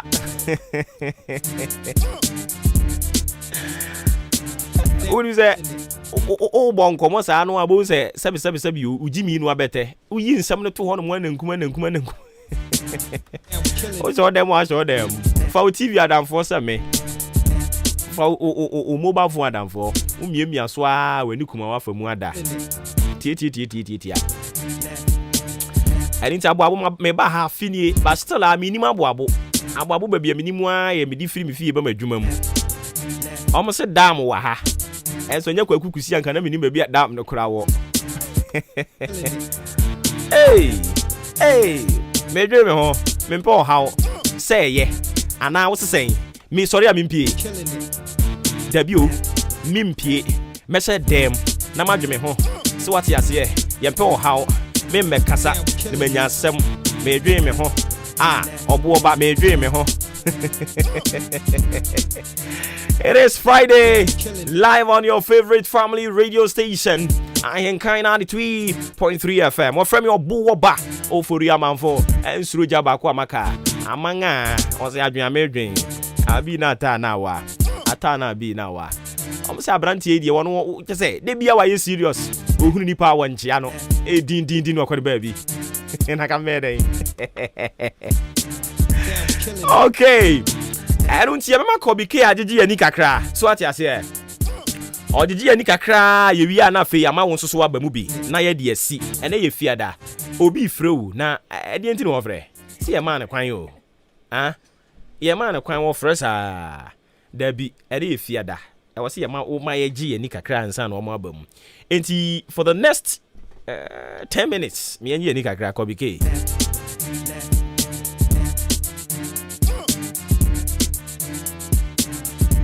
Adisiye Obuoba Ofori Amanfo Ate Ediba AHENKAN933 FM. I thought the beer breaking it. I thought the biswa Jimmy Rap the she. I thought the beer by your heart be cafe. I'm so I she. I thought the beer mini pity atafu guy no homo ye she. I thought the beer minya ya bwa ya so Jimmy Kano she. And maybe my friend Matiko yon so to say papa she. And so mini my friend, I'm a Chicky, where you me taste? Me, I'm a can one become a whole she. No, Laja, it's now, and what's not yet? Yes, she. You took me, every me fear, and I'm go wash she. I don't know, yeah, and some red missing council is a sound or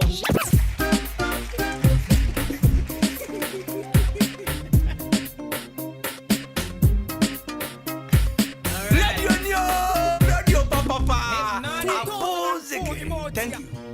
Am I lyrically rude and bad aesthetically on the last two flavor? Mama, sing it. Last two, that's right. Sayatun Chadia, you catch ya. Oh, Fabu Muda. Sayatun Chadia, you catch ya. Oh, Fabu Muda. When you be I want to make him 1 year, one party and a percent check. I punch you back, and there's a man, what do you mean?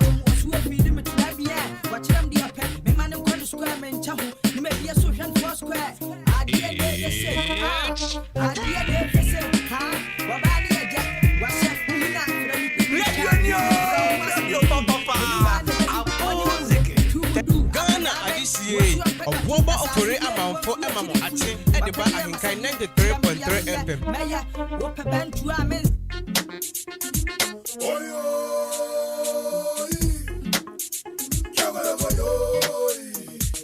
This is a remix from KK alongside Batman, alongside Tiny.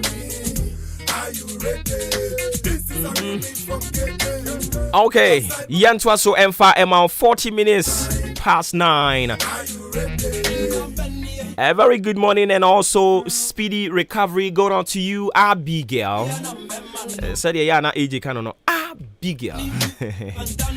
Abigail, my yanity yourself for some time now. Oh, shut down foul. What called that government hospital crabber? Oh, Yami on count. Speedy recovery. Yankopon on some yadi and 10. So what I say? And you made the docono. Docono yedi biache.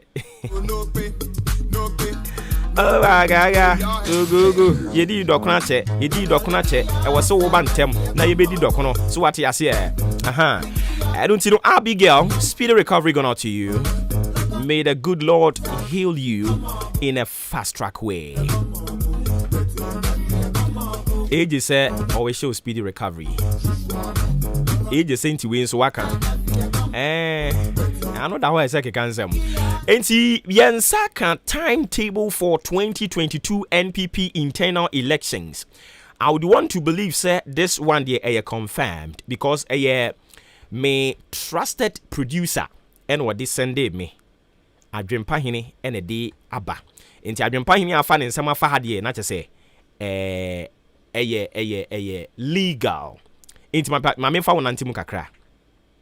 Timetable for 2022 NPP internal elections. And enti MPP senior mabato ne beko. Empanifo de ho hyehyeye e de aba. Enie. Omo kire se polling stations elections no. Bosumi ya yekwa ko wuramu February no. Ne da etoso Edu enkron 19th to 5th March. And amode beye polling stations elections no. Eya no wache nso. 19th to 5th March. And amode beye polling station elections no. Muwia electoral area elections no. And also so 18th to 20th March. 18th to 20th March. And amobeye. Constituency elections. And only 22nd. Ekopim 24th of April. 22nd. Ekopim 24th of April. And a constituency elections no. Ebekoso. NPP. Regional elections. And only 20th to 22nd May. 20th to 22nd May. And also so ebekoso. National elections. And I'm going to pay national chairman, national this, national that. And only bekoso on the 14th to 16th July. 14th to 16th July. And also so ebekoso. Na omo abobo officers bidinya sa officers no omo ba be in charge of album no mo na ebehwe so na je say register na mo de beto aba no mo no behwe so enunti polling station no eni ye chairman, secretary, research and election, MPs rep, regional rep, NPP internal elections update ena yegusu ayede ma wo no. Me say album no mo ebehwe so nie. Omo be in charge of the album. Ye wo chairman, constituency, chairman, our constituency, secretary of constituency ho, research and election. Nyo ye in charge obehwe so bi. Ena MP ne rep ebe wo mu bi, regional rep nso so ebe wo mu bi. Omo ena ebehwe album no eso. Afei say ena update ne be ye. Polling station, okay, filing fee no any. Filing fee no wa wo pesa wo kojina polling station. Say polling station chair, polling station organizer, polling station secretary, whatever. Position bi a pesa wo kono. Me pa cho form no. ɛyɛ 10 Ghana cedis 10 Ghana cedis kɔbike bɛfa dodo say 10 Ghana cedis 10 Ghana cedis mepacho sanete electoral area coordinator almost so almost nomination form near 50 Ghana cedis 50 Ghana cedis and a constituency position be our person okoko fa no constituency no 500 Ghana cedis for chairmanship position chairman no 500 Ghana cedis and other positions 200 Ghana cedis into open chairman 500 Ghana cedis filing fee and we have forms in the nomination form into I would want to believe the filing fee so be aye into nomination form no polling station 10 cedis electoral area coordinator no and also so 50 Ghana cedis and chairman chairman for filing fee near 500 Ghana cedis other portfolios and I say departments ni na 200 Ghana cedis region also so open regional chairman almost just obey to 5,000 Ghana cedis 5,000 Ghana cedis open regional secretary regional youth organizer and yakeka huni na and only 2,000 Ghana cedis 20 million kanisika ubetia national positions national chairman 20,000 Ghana cedis 200 million 20,000 Ghana cedis open vice 150,000 Ghana cedis 150,000 Ghana cedis W 15,000 rather 15,000 and the chairman here 20,000 and a vice and also here 15,000 second vice and as a dear position on my end bazawa hey it be seko secretary open secretary and only 10,000 national chairman national position open secretary general secretary and only 10,000 other positions 8,000 and wings and also so you say 6,000 into anunsi ni sika mu betua enhyehyɛ ahodo a ɔmo edi abano no into polling station form near 10 Ghana cedis electoral area 50 Ghana cedis constituency position open constituency chairman 500 Ghana cedis open constituency secretary organizer any akaka ho ni nyina eno ne 200 Ghana cedis region open regional chairman 5,000 Ghana cedis can 50 million open any other position region na 2,000 Ghana cedis can 20 million ye call national position no a national position open national chairman okay regional position open regional chairman 5,000 ni akari kan nyina 2,000 which is 20 million open national position 20,000 for chairman open vice chair na 15,000 open secretary general secretary no and only 10,000 any other position be 8,000 wings no and also 6,000 ubetua na kama enti we any update free NPP for akachi aba my ma kwan na bra mu bi na fe yen sorry so omampani be kasa fellow citizens I ask you to be citizens not spectators citizens not subjects responsible citizens building your communities and our nation let us work until the work is done. 02019444850554820910. Baby, I want me to unka na yentu asumpacho udini baby akasa free. Romeo ni achimwenchi. Boss yanko. Okay, I'm being a responsible citizen for today. And in Jamaica say papa say utimi gnam from say MPP aban administration where you wicked. So person omojina levy so no omo first classic route the bokata na ready nyompo na wakan say omo say levy ba ana the whole Ghana ha bit nya first classic road omo kwan e wo royal gold ko timber ko bauxite ko any other thing omo fa asem we nko parliament say MPs 275 no saa bosom ya kati omoje no month bia obi age more than 100 million no anka omunchem mienu na se Ghana ye ho kire yen omunsevu half no for 1 year na yen hwe dwumadi ebetumi edi aboy no mbegyina yi levi so na age yen oboba ni nyankopon nya dwuma ye da wase bebre mpacho di ni bebia kasa free boba yes boss amani mpacho boni toni enko enwa na mini na kano na se munu okwan papa ya we na mo de beye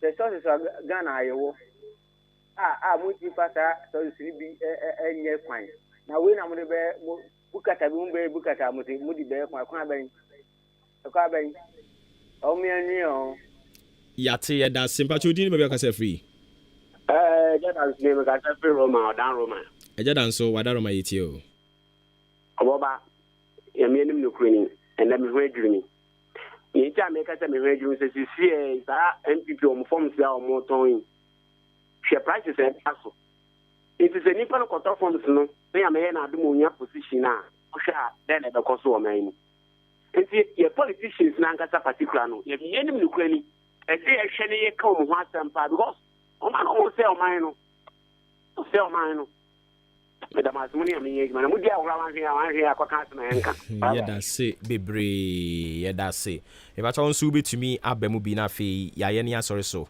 na yakọ udi ni ba bi akasa free hello me ba chon Mr. Nash ni ojo dan su ni oh okay boss yanko momo agmapa anopai yeda se omo ba no pai na o kasembi na ibeni fo ni o ka se o kama se modia unkan wi dawo o maya ikase mu masi ni sai no ho ni edu obi ma so se ye kwako pis ka foforo di aba ni wi ya betina ho no ahwe ye yanim ye ntutu ayi levis ka ansanya de develop new months na simple na hu so mo helicopter etwam atbia ye month na etwam good na de ko emi se hu se den pa seska no royalties ni nyan den pa ne de e wo mai we ta sem kwa ni ne mpini ku edi asu yi da so boba yenso ye da se bebre be ba cha onsu betumi aba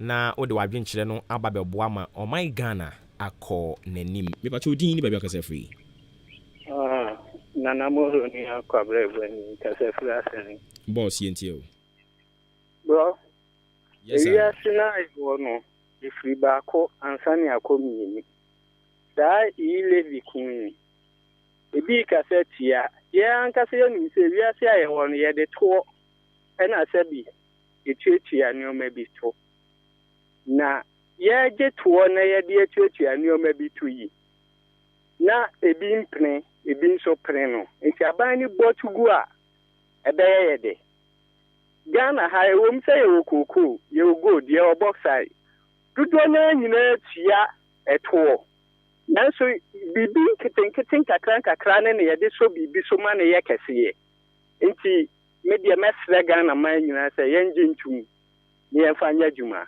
na ebeboae bye bye ye da se bebre if I also betumi e de wadwen kire aba na yaye asori dwumadie no enso ne efiada enti I was here koni cool but you didn't be free good morning Salome na dafen Salo intio me fato Ghana empeni fono from the adin dia go bisa because enema bebebe sane omudi kan kan ya entimi amboa Ghana na se yi living kwa na betimi aboa Ghana de na me hu de omo patrol e do so mtutu omnyoma ye pa yate yeda si bebre ma me Salo se won so do de abemu ebi eti adwen toatoa no an egu so toatoa no nyansa eni baakofo tirim ebra so yen akere ya adwen awie mo so mo de na aso mo fa mo de meso so na fe yenye na yen sore so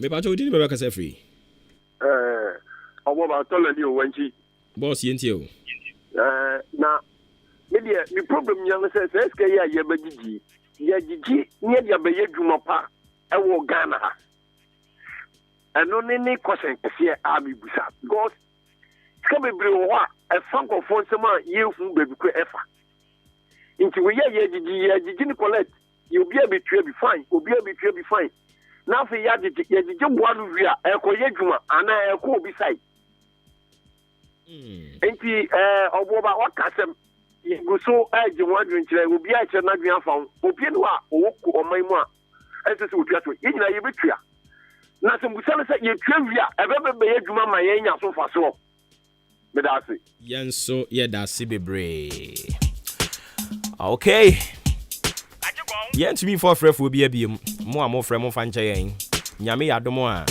ye won Monday se Yesu ama so ate ase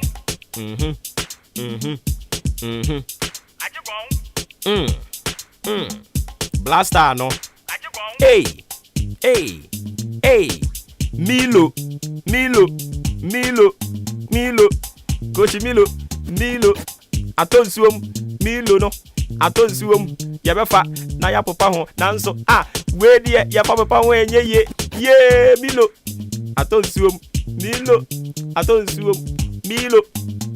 Che enkofu ishase ye na ebinom te se yen ye kire ya adwen se abranti a mode na ebe che watena ni kurom emfie mienu nie wanya adwuma korada oye unemployed enti mukofa na be Ghana obeye den okireku kete osehwe moma ye nwene ye ho ye kofa na ba obetimi aye aden a onimi ye diane aden a onimi yen fritete ye ka kyerem se munya botre hwe ko timilo no akofa na ba no wabon baby obeko bi e pamo no baby a wacha kura eye 5 months enkofo eso mo ntehwe ombekofa na ba ye se ye te ho ye hwe wo mo omampani enti won kasa omampani wo se wo mpe obroni nanso watena ase kwaye pani otifie wo hwe omo se Ghana omampani nti ebeye nie omampani ebeye nie Ghana no ebeye ye nya omugidie ye de tumi yamao 2016 ye de tumi yamao 2020 ye wogidie so betumi asesa Ghana sebre eni nti na Ghana fo okoto santen woto abade mawo sebra bebo oman no nanso ene omampani baby oman yikwedie ye koka amusi e-levy edo na ebeboa e-levy wabra gold wo ho entumi amwa wabra timber wo ho eno entumi amwa wabra diamond wo ho eno entumi amwa sino hydro 2 million eno efa ahenfa ene de yemo be ka kire yin say 6.7 eno na bebo oman amagana etumi akonanim omampani sino hydro eno ekofa ahen sino hydro eno ekosi sen mosemo be ya kwan Ghana kwan nyina brodan kwanta behwe emfuturo ekum nipa de bia ye ka na mo ayimani omampani ajigon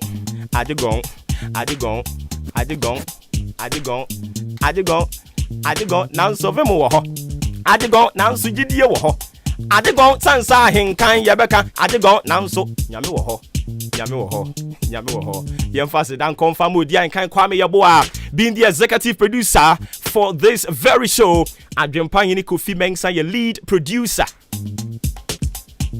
Kobi Boano kwame asante kan ho free juoda bepem enefie yi oman ni baby e keka kwane de age se Yesu bam ente sa pa de a enkrofo we bedi ania omdi ania na omobra no ma ye change over no omdi ama NDC no omo so abepapa ye tantan so omukra de omba ombe posa ye sa de bi because opani ma meka no kranchero opani na odi omani mu aba no ono oba won ko biem sane papa yi ono won ko biem no so ade ase eto ombe mia mo se eyi obi anya okrafo ade a wo mia no awurade wom bibia be yeye ene se de menwom to aba no man so de anko a me de nana ka na se tam na ka nyina beto nwom wo frɛ me Obuoba Ofori Amanfo ensuru ja ba ko amaka awurade nkan ho ate me de me dwundwun Ghana ho sa na me were kra ho but gidie wo ho vim wo ho nyame yadoma Monday ye besa na hia hwe ho su ye wo hwe ho su ye ne Yesu bemu a utumi nyini che so ate ase ne ekoyi frɛ ye boya baso ne ankoyi ka kire ye pen ye nipa nyansa ni yankwan yitrim nanso ne kro ne de ye beka no kro ne ye beka ma ye ho ye hia ye beka oman no baby aduru no ehia wo ene me ente se be tonsuom ya ma ne nye gonda makraw. Welcome to Friday.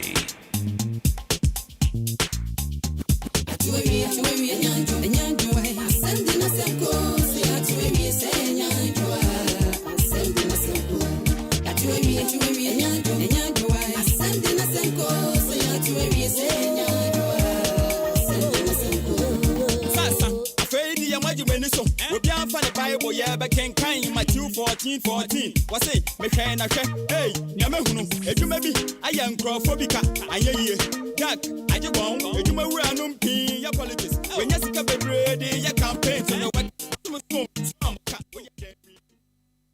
abapon anopa no ndu abapon minute ba kwa adesmama yamamuni na chimama kwa babiemba ahenkan 93.3 FM sumidin di kwaku anin kusi buadum awiei na impo enmeno siankan kase munsima do bia mbete ani abobon tofa ede babesum se news bulletin anopa yi emrahye bidwani mo manfo wo efutu abeton peso so ato enkradede ama napkofo nina se wo munya komatoyem na ban no ebetwe nani ahwe mo enche omampani na nado dan kwakufo do se enmanim ya wo munya hwehwemu na wo mo hwe kwan ya fa so edi dwuma sede be abambon sembe gina na so pintin ewo fama gudie ene wo mo dwumadi awodro ho sanso ena no pe ya emrahye bidwani mo manfo wo tan onimnyamfo Suleiman Abdul ode ensembia tudwa kire se wo ma ye krado mpo dada organ emrahye bidefie a wo mo ba bebo 11 no against onimnyamfo asiedun katia twotwofo peni dima endi zamanyoko ne se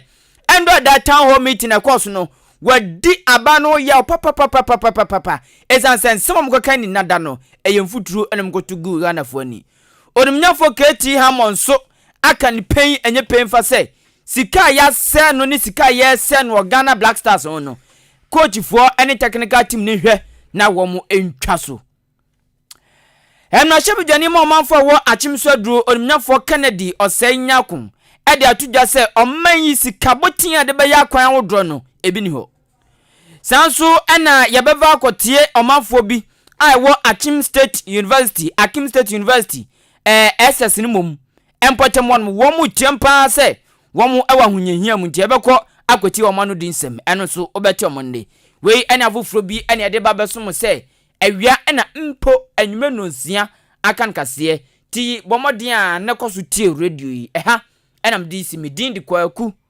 anin kusi buadum adwuma kwabena kosti